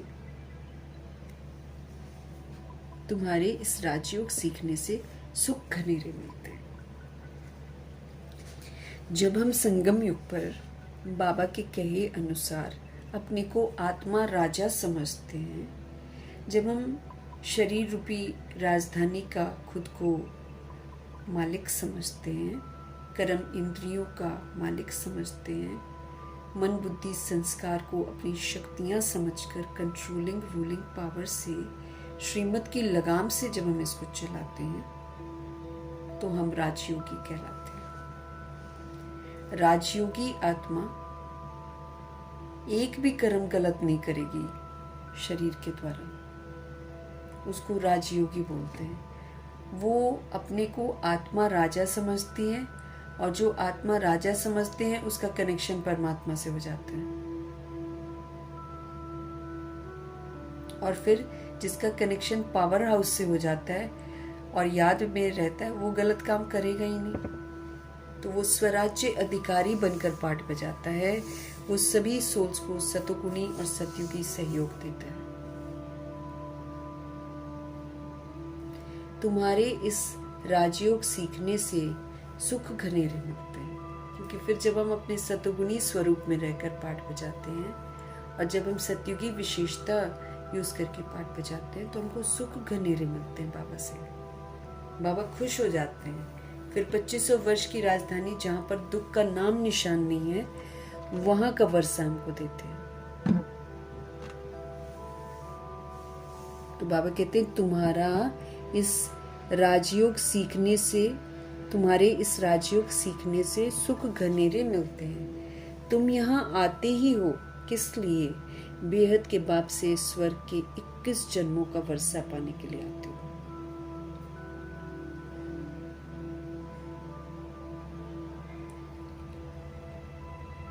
हमको याद रखना है कि हम क्यों आए हैं। अब शिव जयंती भी भारत में ही मनाते हैं, रावण भी भारत में ही दिखाते हैं, परंतु अर्थ कुछ भी नहीं समझते और न जानते। शिव हमारा बेहद का बाप है, कोई भी नहीं जानते, सिर्फ शिव की पूजा करते रहते हैं। जब सारा झाड़ तमो प्रधान हो जाता है तब शिव बाबा आते हैं। नई दुनिया में भारत स्वर्ग था, भारत में ही सतयुग था, भारत में ही अब कलयुग भी है। बाप समझाते हैं, पहले पहले तुम स्वर्ग के मालिक थे, अब तुम 84 जन्म भोग कर क्या बन गए? नरकवासी बन गए। अब मैं तुमको राजयोग सिखलाए मनुष्य से देवता, पतित से पावन बनाता हूँ। अब मैं तुमको राजयोग सिखलाकर मनुष्य से देवता, पतित से पावन बनाता हूँ। भक्ति अर्थात ब्रह्मा की रात। भक्ति क्या हो जाती है? ब्रह्मा की रात हो जाती है। ज्ञान अर्थात ब्रह्मा का दिन। ज्ञान ब्रह्मा का दिन कहलाता है, भक्ति ब्रह्मा जी की रात कहलाती है। बेसमझ हो जाते हैं, बहुतों की पूजा करते हैं, अपनी मनमत पर चलते हैं, परमत पर चलते हैं। तुम ब्रह्मा कुमार कुमारियां दिन में जाते हो, मतलब सतयुग में जाते हो। इस पुरानी दुनिया को अब आग लगनी है। बरोबर महाभारत लड़ाई है। बरोबर इस महाभारत लड़ाई के बाद ही भारत स्वर्ग बन जाता है। बरोबर ये महाभारत की लड़ाई है और बरोबर इस महाभारत लड़ाई के बाद ही भारत जो है ना वो स्वर्ग बन जाता है। अनेक धर्म विनाश होकर एक धर्म की स्थापना होती है। अनेक धर्म हो जाते हैं विनाश और एक सत्य धर्म की स्थापना होती है। तुम बच्चे बाबा के मददगार बनकर आदि सनातन देवी देवता धर्म की स्थापना कर रहे हो। अगर हम बाबा की श्रीमत पर चल रहे हैं, अगर हम पवित्रता के धर्म को धारण करते हैं, तो फिर मददगार बनकर आदि सनातन देवी देवता धर्म की हम स्थापना कर रहे हैं। तुम स्वर्ग के मालिक बनने के लायक बन जाएंगे, तो फिर विनाश शुरू हो जाएगा। ये नहीं कि सारे के सारे है ना, जो स्वर्ग में जाने, स्वर्ग के मालिक बनने जिन्होंने जाना होगा ना, वो बन जाएंगे ना, तो जैसे बन जाएंगे। अब मोस्टली तो बन गए हैं फरिश्ते, तो एडवांस पार्टी, और फिर जो दादियाँ हैं वो सब तो चले गए ना। तो बाबा कह रहे हैं तुम स्वर्ग के मालिक बनने लायक बन जाएंगे ना, तो फिर विनाश शुरू हो जाएगा। अभी कुछ बाकी होंगे, उसका बाबा इंतज़ार कर रहे हैं, क्योंकि 108 का इंतज़ार करते हैं ना बाबा, फिर तो सृष्टि परिवर्तन हो जाता है। ये नहीं कि कोई सोचे कि चलो जी जब हम बन जाएंगे ना तब होगा। ऐसी गलत फहमियों में हमको नहीं रहना है।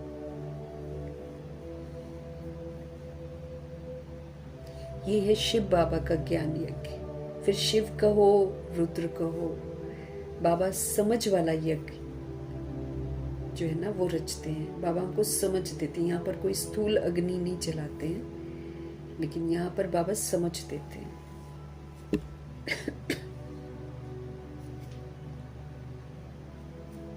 शिव बाबा का ज्ञान यज्ञ, फिर शिव कहो व रुद्र कहो। कृष्ण ज्ञान यज्ञ कभी नहीं कहा जाता है। सतयुग त्रेता में यज्ञ होता ही नहीं है। यज्ञ तो तब रचा जाता है जब उपद्रव होते हैं, लड़ाई झगड़े वगैरह होते हैं ना, फिर यज्ञ रचा जाता है। यज्ञ रचेंगे तो शांति के लिए, है ना, शांति हो जाए, या फिर कभी बारिशें नहीं होती हैं तो फिर बारिशों के लिए भी लोग यज्ञ रचते हैं। अनाज नहीं होगा, लड़ाई लगेगी, तो यज्ञ रचेंगे कि शांति हो जाए। सूखा पड़ेगा तो लोग यज्ञ करेंगे। पर अब तो होगा नहीं ना कुछ, तो सृष्टि परिवर्तन होना है। पहले कर लिया यज्ञ वगैरह, क्योंकि सूखा अनाज नहीं मिलना ऐसे पहले भी हो चुका है। जब जब वॉर वगैरह, फर्स्ट वर्ल्ड वॉर भी तो हुआ है, सेकेंड वर्ल्ड वॉर भी तो हुआ है, तो उस समय भी ऐसी घनी वो होती हैं प्रॉब्लम्स। लेकिन अब तो थर्ड वर्ल्ड वॉर है ना, तो इसके बाद समाप्ति है। बाबा कहते हैं अनाज नहीं होता, उपद्रव होते हैं, लड़ाई लगती है, तो लोग फिर यज्ञ रचते हैं ताकि शांति हो जाए। तुम बच्चे जानते हो विनाश होने बगैर तो भारत स्वर्ग बन नहीं सकता है। जब तक ये पूरा किचड़ा खत्म होगा नहीं, स्वर्ग आएगा नहीं। इसलिए विनाश तो जरूरी है। ऐसे एक एक को कितना खत्म करेंगे, विनाश ही सबको खत्म करेगा। तो विनाश होने बगैर तो भारत स्वर्ग बन न सके। भारत माता शिव शक्ति से नकाई हुई है ना, तो वंदना पवित्र की जाती है।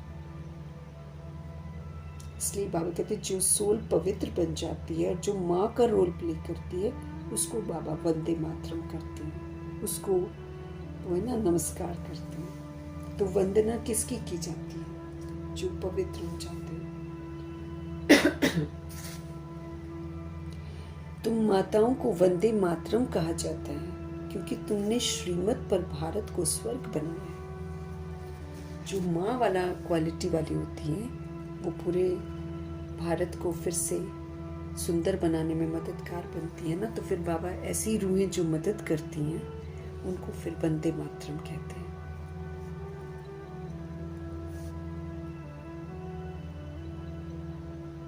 क्योंकि तुमने श्रीमत पर भारत को स्वर्ग बनाया। अब बाबा कहते हैं मौत तो सबके सिर पर खड़ी है, इसलिए अब ये एक जन्म तो पवित्र बन जाओ। मरना तो सभी ने है ना, तो बाबा कहते हैं अब एक जन्म तो तुम पवित्र बन जाओ ना, और बाप को याद करो तो तुम भी सतो प्रधान, तुम भी तमो प्रधान से सतो प्रधान बन जाओगे। बाबा हमको बोल रहे हैं मृत्यु तो वैसे भी होनी है, वो तो सिर पर खड़ी है, विनाश वाली मृत्यु। लेकिन एक जन्म तो मैं तुम्हें कह रहा हूं ना कि पवित्र बन जाओ, तो एक जन्म पवित्र बनो, बाबा को याद करो, तो तुम तमो प्रधान से क्या हो जाओगे? सतो प्रधान बन जाओगे। अभी तुम शूद्र से ब्राह्मण बनकर फिर देवता बनेंगे। हम सब शूद्र बन जाते हैं, अनटचेबल बन जाते हैं, फिर बाबा हमको ब्राह्मण बनाते हैं, पवित्रता की प्रतिज्ञा करवाते हैं, फिर कर्मयोगी फरिश्ते बनकर पाठ बजाएंगे तो देवता बनते हैं।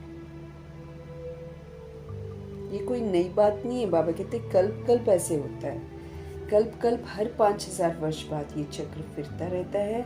नर्क से स्वर्ग बनता है, पतित दुनिया से मनुष्य जो पतित दुनिया में मनुष्य जो कुछ भी कर्म करते हैं ना, सब विकर्म ही बनता है। इस पतित दुनिया में शुभ तो कुछ होता ही नहीं है। यहाँ पर कोई भी शुभ कार्य नहीं होता, चाहे दान कर लो चाहे कुछ कर लो, सारा का सारा पाप कर्म ही बनता है, क्योंकि सब सृष्टि के नियमों के खिलाफ होता है, सब आत्मा के स्वधर्म के बिल्कुल विपरीत होता है। तो बाबा हमको क्या बोल रहे हैं? कल्प कल्प हर 5000 वर्ष के बाद ये चक्र फिरता रहता है, नर्क से स्वर्ग बनता है। पतित दुनिया में मनुष्य जो कुछ भी कर्म करते हैं, सब का सब के सब विकर्म बन जाते हैं, क्योंकि देह के भान में वही ना बाबा मम्मा क्या समझाती है, अपने को देह समझकर कर्म करना मतलब पाप कर्म करना। तो सभी देह समझकर कर्म ही तो कर रहे हैं, तो पाप कर्म ही कर रहे हैं। हमको भी अपनी चेकिंग करनी है। देह समझकर कर्म कर रहे हैं तो हम पाप कर्म कर रहे हैं। अब ये वाले जो पाप हैं 100 गुना दंड है, क्योंकि हम जग नहीं रहे ना। हम जगेंगे नहीं तो कैसे जगाएंगे रूहों को, इसलिए हमको सजा बनती है। तो बाबा कहते हैं यहाँ पतित दुनिया में तो मनुष्य जो भी कर्म करते हैं सारा विकर्म ही बनता है। बाप कहते हैं 5000 वर्ष पहले भी तुमको कर्म अकर्म विकर्म की गति समझाई थी। बाबा कहते बाप कहते 5000 वर्ष पहले भी मैंने तुमको बताया था कि कर्म क्या होते हैं, अकर्म क्या होते हैं, विकर्म क्या होते हैं। कर्म करने तो बाबा अभी हमको सिखा रहे हैं। जब हम बाबा के कहे अनुसार कर्म करते हैं तो मेरा अकर्म का खाता जो है वो बन जाता है। फिर वही हम लेकर जाते हैं और 2500 वर्ष अकर्म करते हैं। अकर्म मीन्स किसी के साथ मेरा कार्मिक बॉन्डेज नहीं। तो श्रीमत पर चलने से अकर्म का संस्कार बनता है।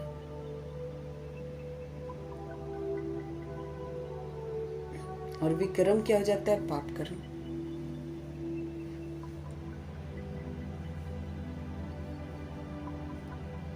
अब फिर से तुमको समझाता हूँ। कल पहले भी तुमको समझाया था, अभी मैं फिर तुम्हें समझाता हूँ। मैं परमपिता परमात्मा निराकार तुम्हारा बाप हूँ। ये शरीर जिसका हमने आधार लिया है ये कोई भगवान नहीं है। नहीं तो फोटो रखते हैं ना, तो आने जाने वाले लोग यही समझते हैं ये इनका गुरु है और यही भगवान है, क्योंकि वो लोग खुद वैसे मानते हैं ना। तो फिर वो लोग यही समझते हैं कि इन्हीं को मानते हैं। उनको पता ही नहीं चलता कि निराकार बाप इनका आधार लेकर हमको सत्य बताते हैं। वो नहीं समझ पाती हैं लोग।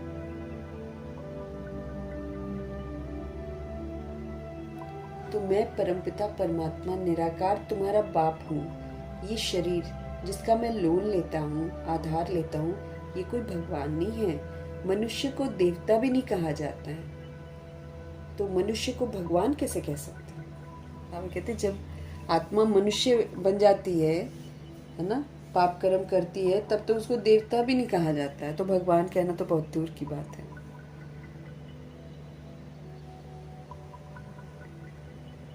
तो मनुष्य को देवता भी नहीं कहा जाता है, तो मनुष्य को भगवान कैसे कह सकते हैं? बाप समझाते हैं तुम 84 जन्म लेते लेते नीचे सीढ़ी उतरते आए हो। ऊपर तो कोई जा ही नहीं सकता है। सभी पतित बनने का ही रास्ता बताते हैं इस दुनिया में कि पतित कैसे बनना चाहिए। है ना? बच्चे पैदा करेंगे, बड़ा करेंगे, फिर बड़ा करके फिर रिश्ते ढूंढेंगे, फिर उनकी शादियां करवाएंगे। सब पतित ही तो बनाते हैं और करते क्या है? वैसे कर्म को गलत बोलेंगे, वैसे खुद ही बैंड बाजे बजवा कर वही काम करवाते हैं। तो पतित हो गया ना, सारे के सारे पतित रास्ता बताते हैं। अब तुम सर्टिफिकेट देकर बोलोगे कि वो कर्म अच्छा है, और वैसे तुम बोलोगे कि वो कर्म गंदा है। देखो हम लोग कितने बेसमझ बन जाते हैं, पत्थर बुद्धि बन जाते हैं ना। दोनों ही बात करेंगे, उधर बोलेंगे गलत काम है ये, उधर फिर वही काम करवाते हैं। सर्टिफिकेट दे देते हैं तो लीगल हो गया। कितनी बेसमझी है सृष्टि पर इस समय।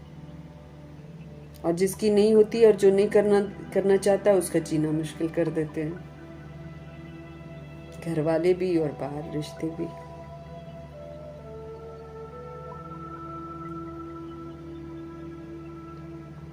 बाबा कहते हैं सभी पतित बनने का रास्ता बताते हैं, खुद भी पतित बनते जाते हैं, दूसरों को भी वही बताते हैं। तब बाप कहते हैं उनका भी उद्धार करने मुझे आना पड़ता है। ये है ही रावण का राज्य, देह अभिमान का राज्य है। ये काम क्रोध लोभ मोह अहंकार का राज्य है। ये है ही रावण का राज्य। सारी बुराइयां ही बुराइयां हैं इस राज्य में।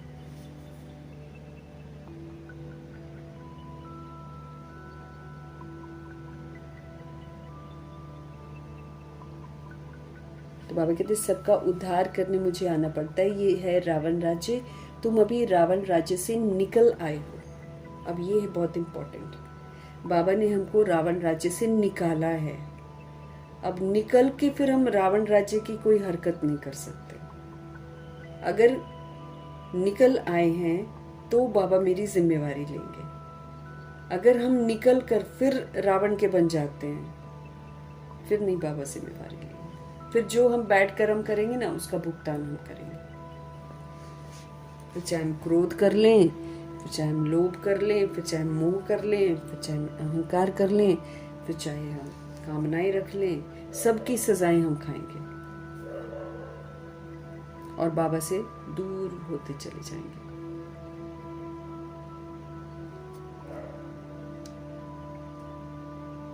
तुम अभी रावण राज्य से निकल आए हो, तो जब निकले हैं तो फिर रावण के वशीभूत हमको नहीं होना है।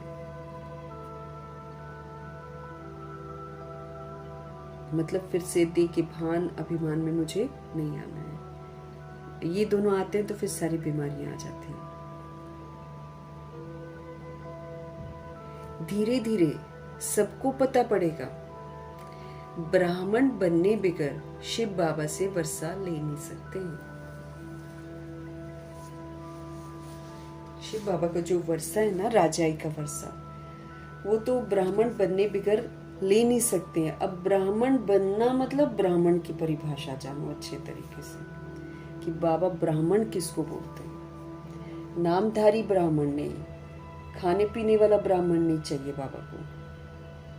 बाबा को तो ब्रह्मा जी जैसा ब्राह्मण चाहिए,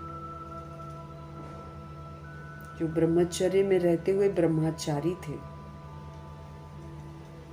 एकदम प्योर।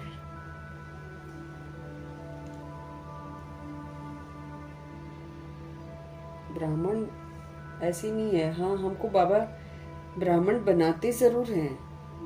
ऐसे तो बाबा हमको स्वमान के टाइटल रोज कितने देते हैं, लेकिन जब तक मैं आत्मा उस टाइटल को स्वीकार करके उसी तरह का पार्ट नहीं बजाती हूँ, तब तक वो टाइटल मेरा बना ही नहीं है।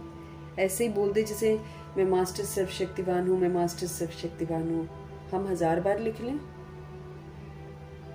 मेरा थोड़ा ही हो जाएगा वो टाइटल। जब तक मैं अष्ट शक्तियों को समय पर एकदम जब जरूरत है उसी समय यूज किया और फिर उसमें सफलता प्राप्त करी, तब जाकर मैं मास्टर सर्वशक्तिवान कहलाऊंगी।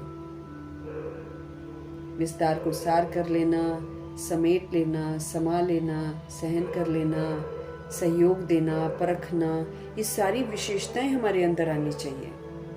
जब मैं 8 शक्तियों को प्रैक्टिकली यूज करूंगी, बहुत सारी बातें होंगी जिसको मुझे अपने अंदर समाना पड़ेगा। रिएक्ट रिजेक्ट करेंगे, फेल होते जा रहे हैं, फेल होते जा रहे हैं। ब्राह्मण बनना बहुत बड़ी बात है, सच्चा ब्राह्मण। चंद्रमणि दादी ने बताया हुआ ना, ब्राह्मण मीन्स एक बाप दूसरा न कोई, ब्राह्मण मीन्स स्वराज्य अधिकारी, ब्राह्मण मीन्स त्रिकालदर्शी, ब्राह्मण गलती नहीं करेगा, ब्राह्मण मीन्स कर्मयोगी फरिश्ता, ब्राह्मण मीन्स कर्मातीत आत्मा। यह बड़ी बहुत लंबी डेफिनेशन है ब्राह्मण की।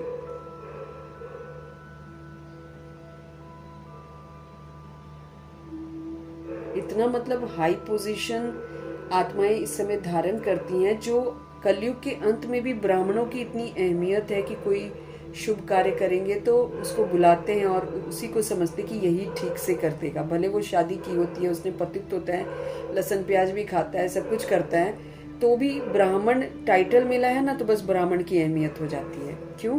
क्योंकि इस समय आत्माएं सच्चा ब्राह्मण बनती है। तो ब्राह्मण बनने बगैर शिव बाबा से वर्षा हम ले नहीं सकते। साफ बोल रहे हैं बाबा। बाबा का वर्षा कौन सा है? 111। जब तक हम सच्चा ब्राह्मण नहीं बनेंगे तब तक हम वर्षा नहीं ले सकते। बड़ा हमको अपने ऊपर ध्यान रखना है।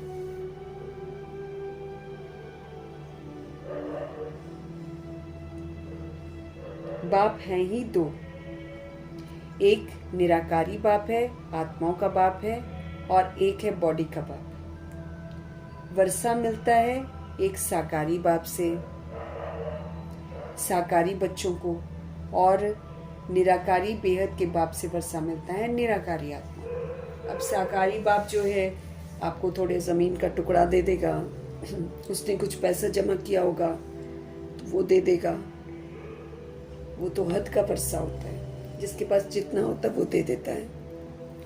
लेकिन निराकार जो बाप है हमारा, वो तो बेहद का बाप है। वो किनको वर्षा देते हैं? वो निराकार आत्माओं को वर्षा देते हैं।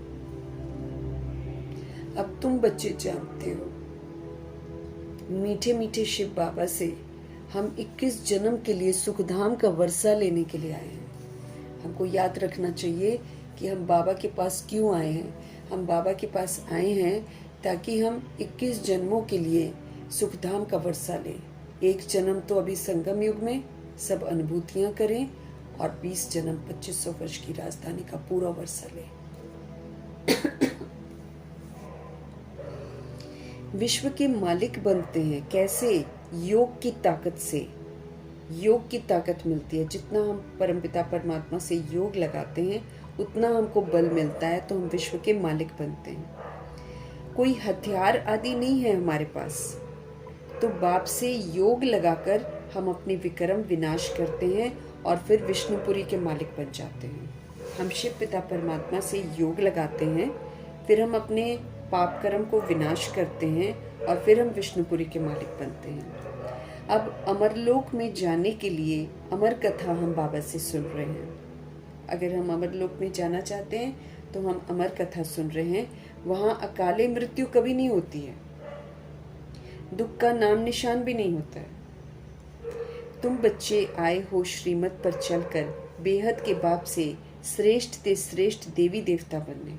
अब हमने देख लिया कि दुख धाम कैसा है, यहाँ पर अकाले मृत्यु है, इसमें कितनी सारी बीमारियाँ होती हैं, कितने दुख होते हैं, आदि मध्य अंत हमको दुख मिलता है। ये सारी समझ अभी हमको मिलती है ना।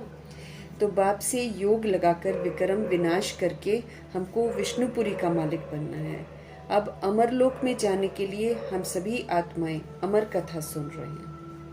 हम बाबा से अमर कथा सुन रहे हैं। ये कथा को सुनकर जब हम इसको अमल में लाते हैं तो फिर हमें अमरलोक का वर्षा मिलता है। दुख का नाम निशान नहीं है। तुम बच्चे आए हो श्रीमत पर चलकर बेहद के बाप से श्रेष्ठ ते श्रेष्ठ देवता बनने के लिए। याद रखना है ना क्यों आए हैं, क्यों हमको योग लगाना है। योग लगाना है ताकि मैंने जो पाप किए हैं वो खत्म हो जाए और फिर हम क्या करेंगे, हम विष्णुपुरी का मालिक बनेंगे। अमरलोक में जाने के लिए हम बाबा से मुरली रूपी अमर कथा सुन रहे हैं। इसको सुनकर हम काल पर जीत प्राप्त करते हैं, तो अकाले मृत्यु नहीं होगी, दुख का नाम निशान नहीं होगा। तुम बच्चे आए हो श्रीमत पर चलकर बेहद के बाप से श्रेष्ठ ते श्रेष्ठ देवी देवता बनने। तो ये कोई शास्त्र का ज्ञान थोड़ी है। दिखाते हैं विष्णु की नाभि से ब्रह्मा जी निकले, अब उनके हाथ में फिर शास्त्र दे देते हैं। बाप कहते हैं ब्रह्मा द्वारा मैं तुमको सारी रचना का आदि मध्य अंत का ज्ञान सुना रहा हूँ। तो बाबा कोई शास्त्र लेकर थोड़ी आते हैं, ब्रह्मा जी के हाथ में कोई शास्त्र होता भी नहीं है। बाबा तो डायरेक्ट आते हैं, मुख से बोलकर चले जाते हैं। तो बाबा हमको बताते कि ये ड्रामा कैसे शुरू होता है, कैसे फिर मध्य में पहुंचता है और कैसे फिर अंत होता है। मैं ही ज्ञान का सागर हूँ। गाते भी हैं ज्ञान सूर्य प्रगटा अज्ञान अंधेर विनाश। ज्ञान सूर्य जी आते हैं और फिर अज्ञानता का अंधकार खत्म होता है। उसके पहले सारा अंधकार ही अंधकार है। सतयुग में अज्ञान होता ही नहीं, वो सचखंड था। वहां पर रूहें अपने आप को रूहें समझती हैं, तो सचखंड था। तो भारत हीरे जैसा था। अब जब आप सच्चे हो तो आप आत्मा बनकर पाठ बजाते हो, जब आप आत्मा बनकर पाठ बजाते हो तो भारत हीरे जैसा रहता है। वहाँ हीरे जवाहरात ऐसे महल बनते हैं। आजकल ईंट सीमेंट और रोड़ा इधर उधर से जो भी मिलता है, कूड़ा करकट सब उठा के वो भी बिकता है, उसको भी यूज कर लेते हैं। वहाँ थोड़ी करेंगे ऐसे, वहाँ इस तरह की गंदगी थोड़ी होगा। सोने के महल होंगे सचखंड में। देखो सच्चे हैं तो सोने के महल है ना, और देखो नापास हैं चंद्रवंशी तो वहाँ चांदी के हो जाते हैं।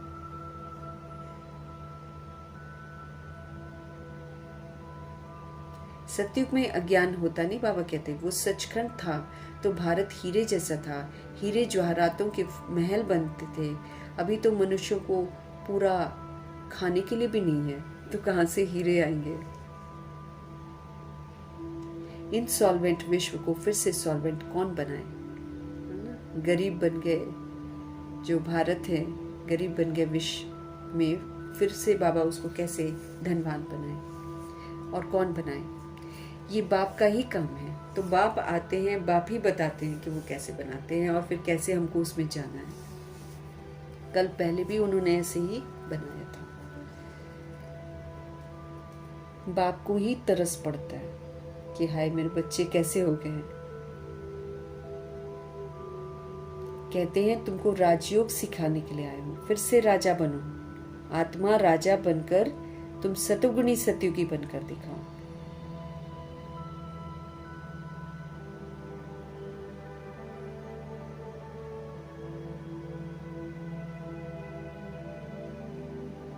तो बाप को ही तरस पड़ता है। कहते हैं तुमको राजयोग सिखाने के लिए आया हूँ। नर को नारायण, नारी को लक्ष्मी बनाता हूँ। भक्तों का रक्षक है ही बाप। तुमको रावण की जेल से छुड़ाकर सुखधाम में ले जाता हूँ। सारी दुनिया में जो ब्राह्मण बनेंगे वही तो देवता बनेंगे।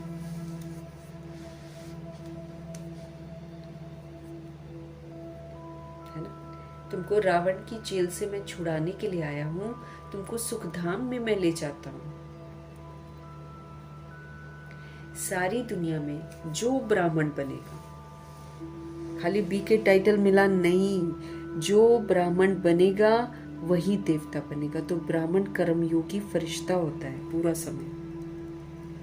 संगम युग में जो ब्राह्मण कर्मयोगी फरिश्ता बनकर, कर्मयोगी फरिश्ते में जो सारी विशेषताएं बताई गई हैं, उस स्वरूप में जो पाठ बजाएगा, जो अपने असली सतुगुणी और सत्युगी विशेषताएं जो हैं उसके प्रमाण पाठ बजाएगा, वही तो देवता बनेगा। कि जो फरिश्ता बना नहीं वो देवता बनेगा भी नहीं। और फरिश्ता बनने के लिए फिर प्रैक्टिकल में बाबा कहते कर्मयोगी फरिश्ता बनो।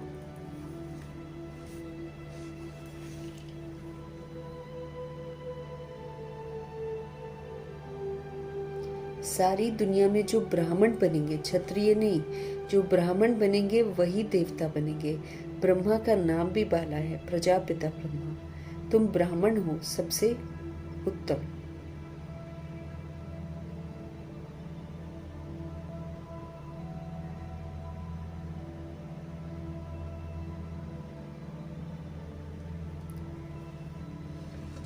ब्रह्मा का नाम भी बाला है, प्रजापिता ब्रह्मा। तुम ब्राह्मण हो सबसे उत्तम। तुम भारत की सच्ची रूहानी सेवा कर रहे हो। रूहानी सेवा, सच्ची रूहानी सेवा, रूह बनकर रूहों को जगाना। रूह बनना मीन्स अपने स्वरूप में टिकना।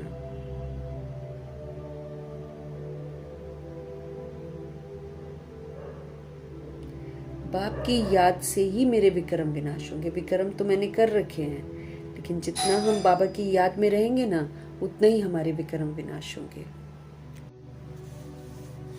ब्राह्मण बनना भी बहुत ऊंची जिम्मेवारी है। तो मेरे को अपने आप को बैठकर चेक भी करना है, मुझे अपने आप से पूछते भी रहना है कि क्या मैं आत्मा रूहानी सेवा कर रही हूँ, क्या मैं सारा दिन अपने आप को रूह समझती हूँ, क्या मैं सबको रूह के रूप में देखती हूँ, भ्रिकुटी में देखती हूँ। ऐसे करके हमको चेक करना है, तब जाकर हम ब्राह्मण कहलाएंगे, तब जाकर हम रूहानी सेवा कर सकेंगे। क्योंकि जब तक हम आत्माएं भ्रिकुटी में टिकती नहीं है, तब तक तो हम सेवा भी नहीं कर सकते हैं।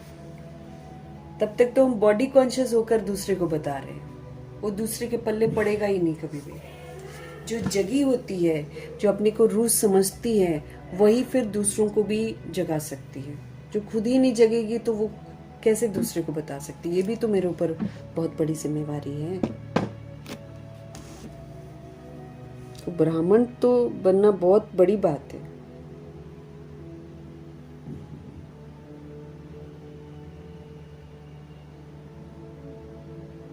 ब्रह्मा का नाम भी बाला है, प्रजापिता ब्रह्मा। तुम ब्राह्मण हो सबसे उत्तम।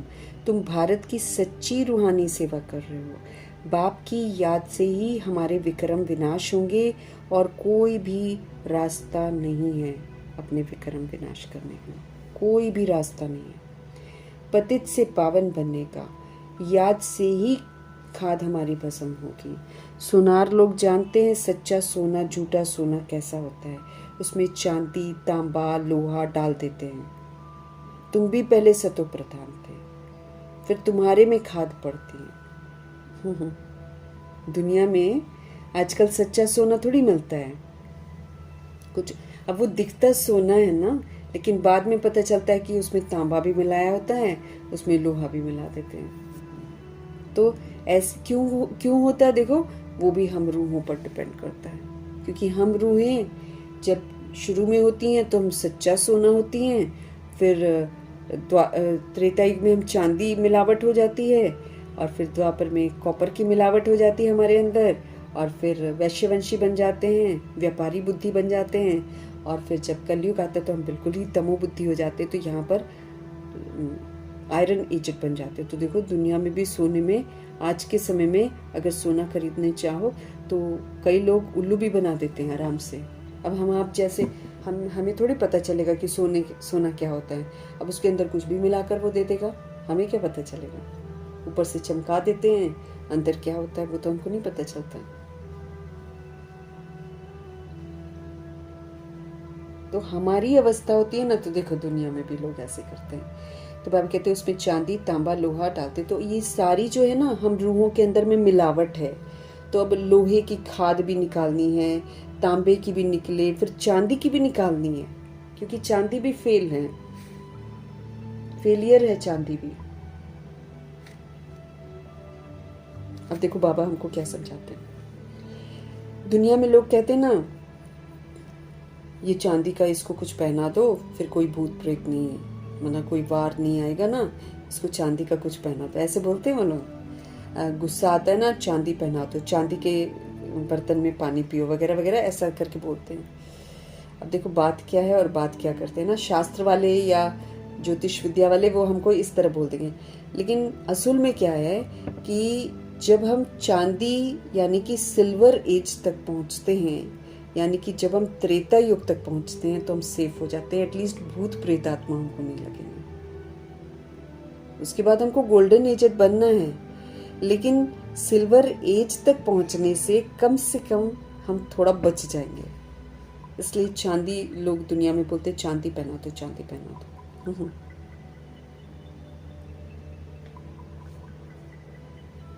चांदी की अवस्था तक पहुंचो, बाबा कहते हैं। बाबा करने पर ध्यान खिंचवाते, बाबा स्थूल चीजें पहनने पर ध्यान नहीं खिंचवाते। वो कहते तुम सिल्वर एजेड तक पहुंच जाओ जल्दी से, तो तुम्हारी इंद्रियों की चंचलता समाप्त हो जाएगी। उसके बाद फिर तुम फटाफट गोल्डन एजेड का पुरुषार्थ करो। तुम भी पहले सतो प्रधान थे, फिर तुम्हारे में खाद पड़ती है, फिर तुम तमो प्रधान बन पड़े हो। अभी फिर सतो प्रधान बनना पड़े, तब जाकर सतयुग में जा सकेंगे। बाप कहते हैं कोई भी देहधारी को याद मत करो, आप किसी भी बॉडीली बीइंग को याद नहीं करो। गृहस्थ व्यवहार में रहते भी एक बाप के सिवाय और कोई को याद नहीं करो, तो तुम स्वर्ग परी के मालिक बन जाएंगे। स्वर्ग परी किसको बोलते हैं? सतयुग को, नया नाम इसका स्वर्ग परी, स्वर्गपुरी के मालिक बन जाएंगे। स्वर्ग अथवा विष्णुपुरी। अब रावणपुरी है, फिर विष्णुपुरी बनेगी जरूर। साधु संत आदि सबका उद्धार करने के लिए मैं आता हूँ। तभी कहा जाता है यदा यदा ही धर्मस्य, है ना, जब ग्लानि हो जाती है धर्म की, पवित्रता के धर्म की, तब प्रभु जी को आना ही पड़ता है। ये भारत की ही तो बात है। सर्व का सद्गति दाता मैं एक बाप शिव हूँ। शिव रुद्र सब उनके ही नाम हैं, अथाह नाम रख दिए हैं उनके। हमारे बाबा कहते हैं मेरा असली नाम तो एक ही है, क्या? शिव। मैं शिव हूँ, तुम शालिग्राम बच्चे हो, तुम आधा कल्प दे अभिमानी रहे हो, अब देही अभिमानी तुम बनो। आधा कल्प तुमने दे अभिमान में आतंक फैला दिया, है ना, हम आतंक फैला दिया हम लोगों ने। तो फिर बाबा कहते आधा कल्प तुमने दे अभिमान यूज किया है, अब तुम फिर से आत्म अभिमानी बनो। मतलब शुद्ध अभिमान में रहो कि मैं रूह हूँ, मैं सुप्रीम रूह की संतान हूँ, मैं सुप्रीम अबोर्ड की रहने वाली हूँ, और मैं सतोगुणी आत्मा हूँ। बाबा कहते इस शान में रहो। मेरा आदि स्वरूप सतयुगी देवता वाला स्वरूप है, मैं कर्म योगी फरिश्ता हूँ। इस तरह की स्मृति को पक्का कर करके इस स्मृति का जो पाठ है वो बचाओ। देही अभिमानी बनो। एक बाप को जानने से बाप द्वारा तुम सब कुछ जान जाते हो। जब हम एक बाप को जान जाते हैं ना, तो उनके द्वारा फिर हम सब कुछ जान जाते हैं। मास्टर ज्ञान सागर हम बन जाते हैं ना, ज्ञान को यूज करते हैं और क्या बन जाते हैं? मास्टर ज्ञान सागर बन जाते हैं। तो एक बाप को जानने से बाप द्वारा तुम सब कुछ जान जाते हो और क्या बन जाते हो? मास्टर ज्ञान सागर। मास्टर ज्ञान सागर हम कब बनेंगे? जब हम बाबा के दिए हुए ज्ञान को प्रैक्टिकल में यूज करके समझ से पाठ बजाएंगे, तब हमको ये वाला टाइटल मिलेगा, मास्टर ज्ञान का सागर। मतलब समझ से पाठ बजाना। पहले हमने बेसमझी के पाठ बजा रखे हैं, अभी हमको बाबा चाहते हैं कि हम हमेशा समझ का पाठ बजाएं, रूह बनकर पाठ बजाएं। अच्छा, मीठे मीठे सिखिलते बच्चों प्रति माता पिता बाप दादा का याद प्यार और गुड मॉर्निंग। रूहानी बाप की रूहानी बच्चों को नमस्ते। हम रूहानी बच्चों की भी रूहानी बाप को दिल से, जान से, सिख से, प्रेम से, अदब से, पूरे रिस्पेक्ट से, पूरे रिगार्ड से प्यार भरी नमस्ते और तहे दिल से मीठे परमात्मा जी का धन्यवाद। धारणा के लिए मुख्य सार। श्रीमत पर चलकर श्रेष्ठ ते श्रेष्ठ देवता हमको बनना है। जो श्रीमत पर चलता है वो देवता बन जाता है। तो श्रीमत पर चलकर हमको श्रेष्ठ ते श्रेष्ठ देवता बनना है। सारे विश्व की हमको सच्ची सच्ची रूहानी सेवा करनी है। सारे विश्व की सच्ची सच्ची रूहानी सेवा करनी है। आदि सनातन देवी देवता धर्म की स्थापना में शिव बाबा का पूरा मददगार बनना है। आदि सनातन देवी देवता धर्म की स्थापना में हमें बाप का पूरा मददगार बनना है। तो धारणा के लिए मुख्य सार में क्या है? हमें श्रीमत पर चलकर श्रेष्ठ ते श्रेष्ठ देवता बनना है। सारे विश्व की सच्ची सच्ची रूहानी सेवा करनी है। आदि सनातन देवी देवता धर्म की स्थापना में हमें बाप का पूरा पूरा मददगार बनना है। आत्मा को सच्चा सोना बनाने के लिए एक बाप के सिवाय किसी भी देहधारी को मुझे याद नहीं करना है। पारलौकिक बाप से मुझे सच्ची सच्ची प्रीत रखनी है। आत्मा को सच्चा सोना बनाने के लिए एक बाप के सिवाय किसी भी देहधारी को याद नहीं करना है। पारलौकिक बाप से हमें सच्ची सच्ची प्रीत रखनी है। आत्मा को क्या करना है? सच्चा सोना बनाना है। उसके लिए मुझे एक बाप के सिवाय किसी भी बॉडीली बीइंग को याद नहीं करना है, क्योंकि बॉडीली बीइंग को याद करने से हम पतित बन जाते हैं।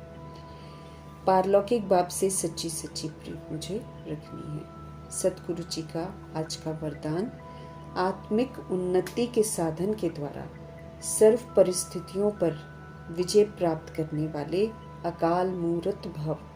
अगर मैं रूह आत्मिक उन्नति करना चाहती हूँ, आत्मा का प्रोग्रेस करना चाहती हूँ, तो सारी परिस्थितियों पर मैं विजय प्राप्त करने वाली अकाल मूर्त बन जाऊँ। अकाल मूर्त सोल अपनी भ्रिकुटी के तख्त पर बैठकर पाठ बजाती है, राजा बनकर पूरे होश में पाठ बजाती है, बाबा के साथ बाबा की याद में रहकर राजयोगी बनकर पाठ बजाती है, तो वो तो सदा ही विजयी बनती है। जैसे हम सभी आत्माएं शरीर निर्वाह के लिए बहुत सारे साधन अपनाते हैं, ऐसे ही आत्मिक उन्नति के भी साधन अपनाने हैं। इसके लिए फिर हमको क्या करना पड़ेगा? सदा हमको अकाल मूर्त जो स्थिति है, जो मेरी ओरिजिनल स्थिति है, उसमें स्थित होने का अभ्यास करना है। जो स्वयं को अकाल मूर्त, क्योंकि आत्मा तो मरती नहीं है इसलिए उसको अकाल मूर्त कहते हैं, तो जो खुद को अकाल मूर्त आत्मा समझकर चलते हैं वो अकाली मृत्यु से, अकाल से, सर्व समस्याओं से बच जाते हैं। उनकी प्रॉब्लम्स भी सॉल्व हो जाती हैं और उनकी स्व इच्छा से वो शरीर छोड़ते हैं। अकाली मृत्यु नहीं होती है, उनको डर नहीं लगता है काल से। मानसिक चिंताएं, मानसिक परिस्थितियों को हटाने के लिए क्या करना पड़ेगा मुझे? सिर्फ अपने पुराने शरीर के भान को मिटाते जाओ। ये जो हमारे अंदर में मानसिक चिंताएं आ जाती हैं, मानसिक परिस्थितियां भी बहुत आती हैं, हम जो सोचते हैं ना वही करवा देते हैं। हम बैड सोचकर भी कई बार बैड करवा देते हैं। ऐसा ना हो जाए, वैसा ना हो जाए, इसको ये हो जाएगा, इसको वो हो जाएगा, ऐसा करके भी बाबा कहते हैं हम परिस्थितियां लाते हैं सामने। तो बाबा हमको समझ दे रहे हैं, मानसिक चिंताएं, मानसिक परिस्थितियों को हटाने के लिए हमको क्या करना पड़ेगा? अपने पुराने शरीर के भान को मिटाना पड़ेगा कि मैं एक बॉडी हूँ ये जो कॉन्शियसनेस है मेरे अंदर बड़ा डीप रूटेड है, इसको हटा देना।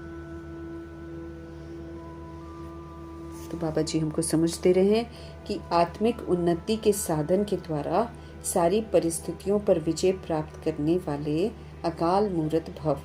अगर हम चाहते हैं कि आत्मा की प्रोग्रेस हो तो आत्मिक उन्नति के साधन द्वारा सारी परिस्थितियों पर, हम हर तरह की परिस्थितियों पर विजय प्राप्त कर सकते हैं। अकाल मूर्त भव का हम वरदान प्राप्त कर लेंगे। हम शरीर निर्वाह करते हैं, हम बहुत सारे साधनों को अपनाते हैं जीने के लिए।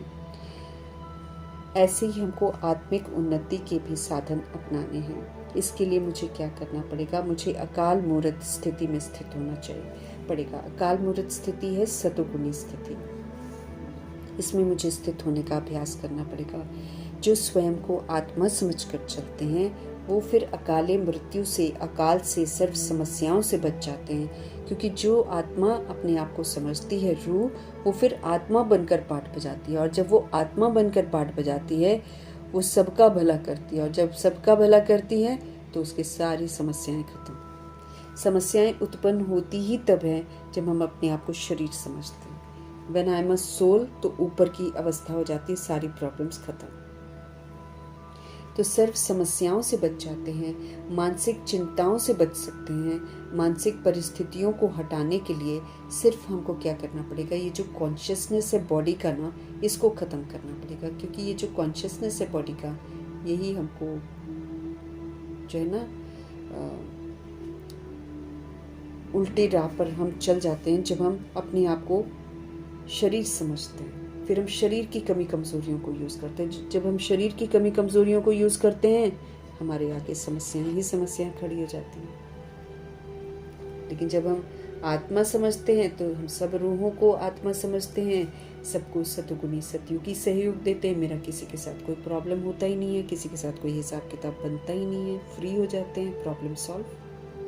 नहीं तो दुनिया भर की टेंशन, मानसिक चिंताएं, दुनिया भर की परिस्थितियां, मानसिक परिस्थितियां, और मानसिक परिस्थितियों को हटाने के लिए सिर्फ क्या करना पड़ेगा? अपने पुराने शरीर के भान को मिटाते जाना। हमें अपने पुराने शरीर के भान को मिटाते जाना।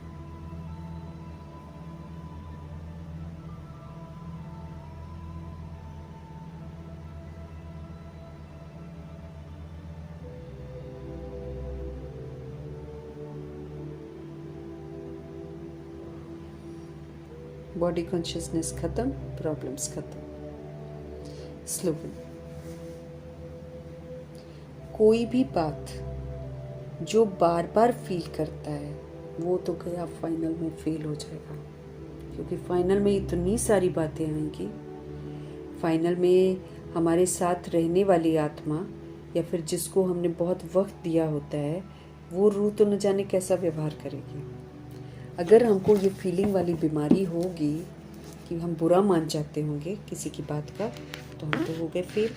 क्योंकि जो आया फीलिंग में वो फेल हो जाएगा। आत्मा फीलिंग में नहीं आती, क्योंकि मुझे हर जगह सबूत देना है कि मैं सोल परमात्मा का बच्चा हूँ। तो सोल जो परमात्मा का बच्चा है वो इस धरनी से बहुत ऊपर उठ जाता है। इतना ऊपर कि नीचे वाले लोग गालियां दे दें, अपशब्द कह, रहेगा वो इसी धरा पर।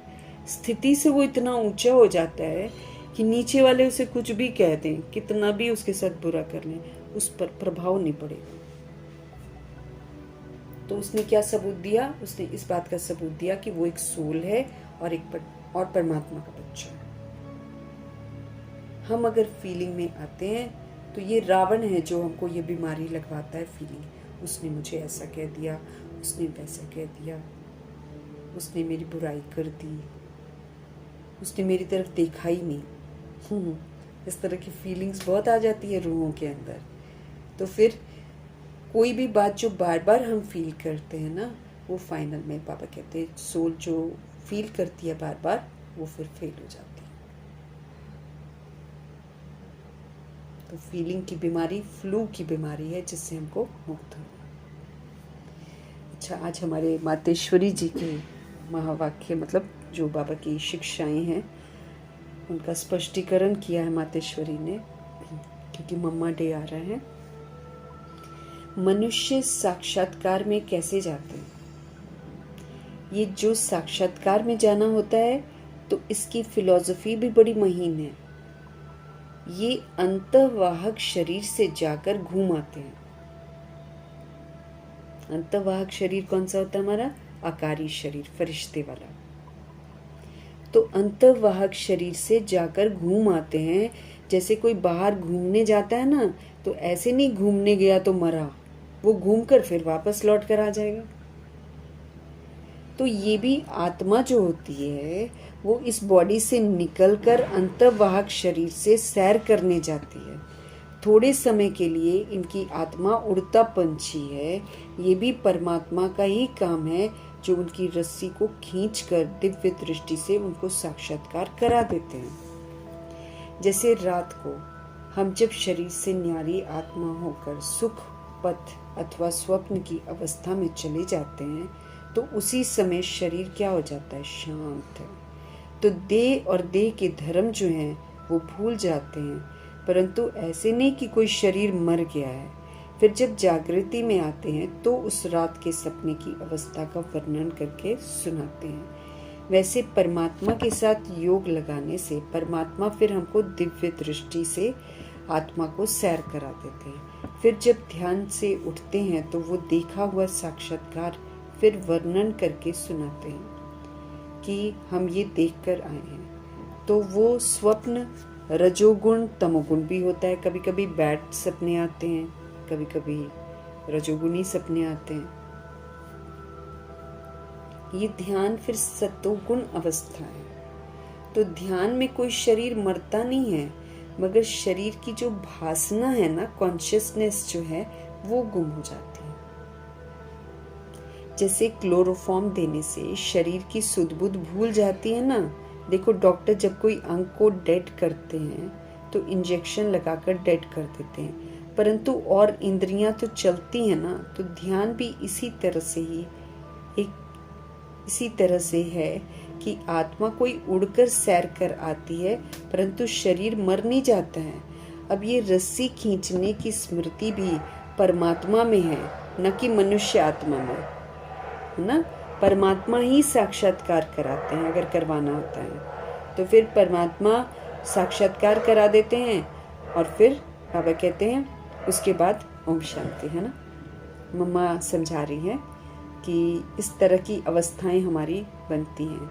तो सतोगुणी अवस्था ध्यान वाली होती है और अज्ञानता में रजोगुणी और तमोगुणी स्वप्न होते हैं। कभी कभी बहुत गंदे वाले होते हैं और कभी कभी रजोगुणी भी हो जाते हैं, व्यापारी बुद्धि वाले भी हो जाते हैं। लेकिन ध्यान जो है वो सतोगुणी, ध्यान जो होता है ना, ये सतोगुण अवस्था होती है। बाबा की याद में है ना। तो फिर बाबा दिव्य दृष्टि से साक्षात्कार करा देते हैं। हमको अव्यक्त इशारे मिल रहे हैं।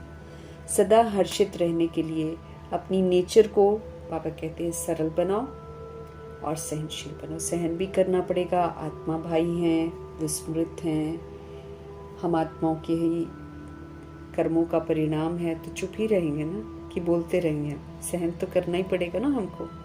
लेकिन नॉलेज से हम सहन कर रहे हैं।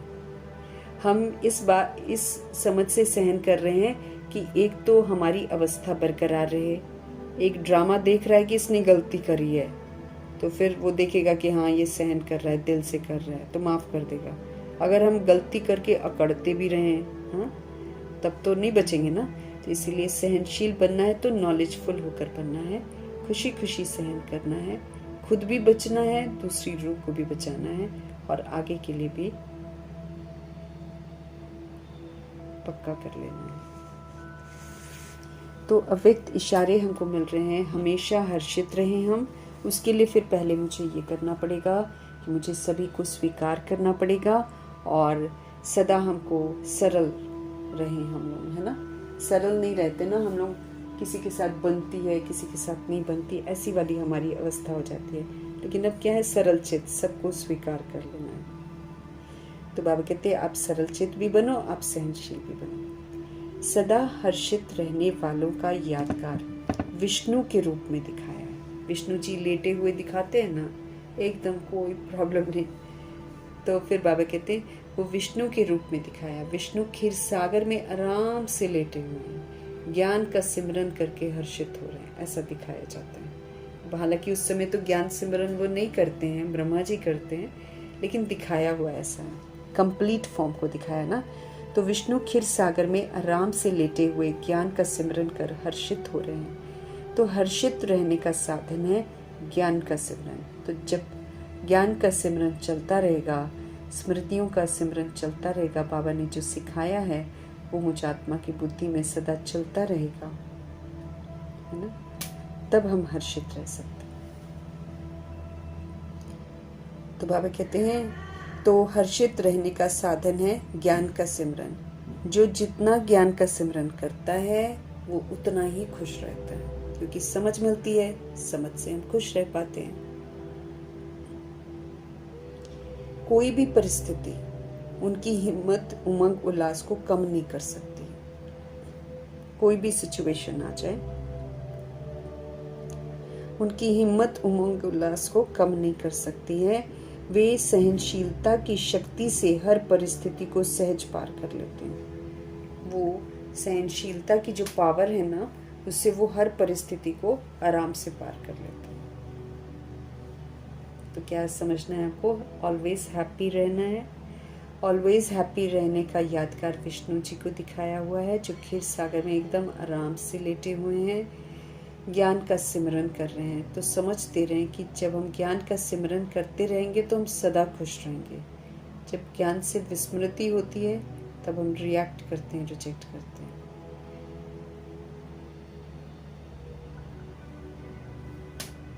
है ना? तो जो हर्षित रहने का साधन है ज्ञान का सिमरन। तो जो जितना ज्ञान का सिमरन करते हैं वो उतना ही हर्षित रहते। सिमरन मीन्स उसकी गहराइयों में जाना, यथार्थ रीति हर बात समझना, उसको फिर अमल में लाना। कोई भी परिस्थिति उनकी हिम्मत, उमंग, उल्लास को कम नहीं कर सकती है। कोई भी सिचुएशन हो जाए वो उनकी हिम्मत, उमंग, उल्लास को कम नहीं कर सकती है। वे सहनशीलता की शक्ति से हर परिस्थिति को सहज पार कर लेते हैं।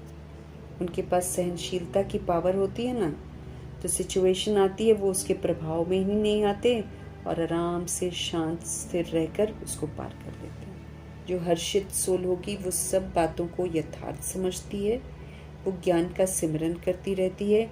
इसलिए किसी भी तरह की सिचुएशन उनकी हिम्मत को, उनके उमंग, उत्साह को कम नहीं कर सकते हैं।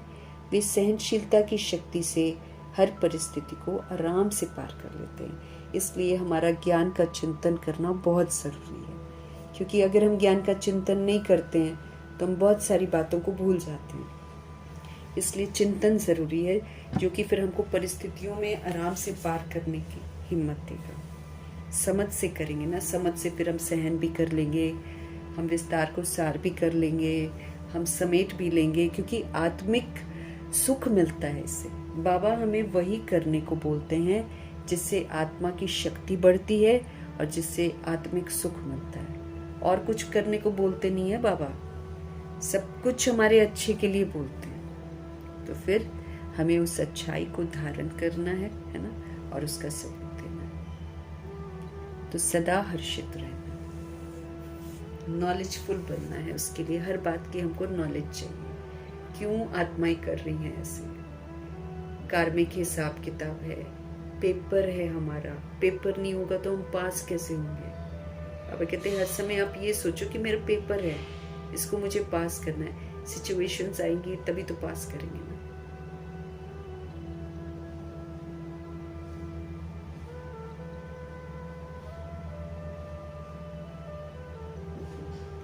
मीठे परमात्मा जी की मीठी समझ के लिए धन्यवाद करेंगे। ब्रह्मा माँ का धन्यवाद, जगदम्बा माँ का धन्यवाद, कुलसार दादी जी का धन्यवाद, अष्ट रत्नों का धन्यवाद, नर ग्रहों का धन्यवाद, एडवांस पार्टी की सारी सोल्स का धन्यवाद, बची हुई जितनी भी रूहें हैं सबका धन्यवाद करेंगे। 5 तत्वों का धन्यवाद करेंगे, ड्रामा का धन्यवाद, प्रकृति का धन्यवाद, माया का धन्यवाद, यमदूत का धन्यवाद, करोड़ों की आबादी का धन्यवाद, साधनों का धन्यवाद, साधन बनाने वालों का धन्यवाद, साथ में रहने वाली सोल्स का धन्यवाद, सहयोगी आत्माओं का धन्यवाद, अविनाशी खजानों का धन्यवाद, समय का धन्यवाद, शरीर रूपी इंस्ट्रूमेंट का धन्यवाद। आप सभी सोल्स का धन्यवाद, सृष्टि की मेहमान नवाजी का।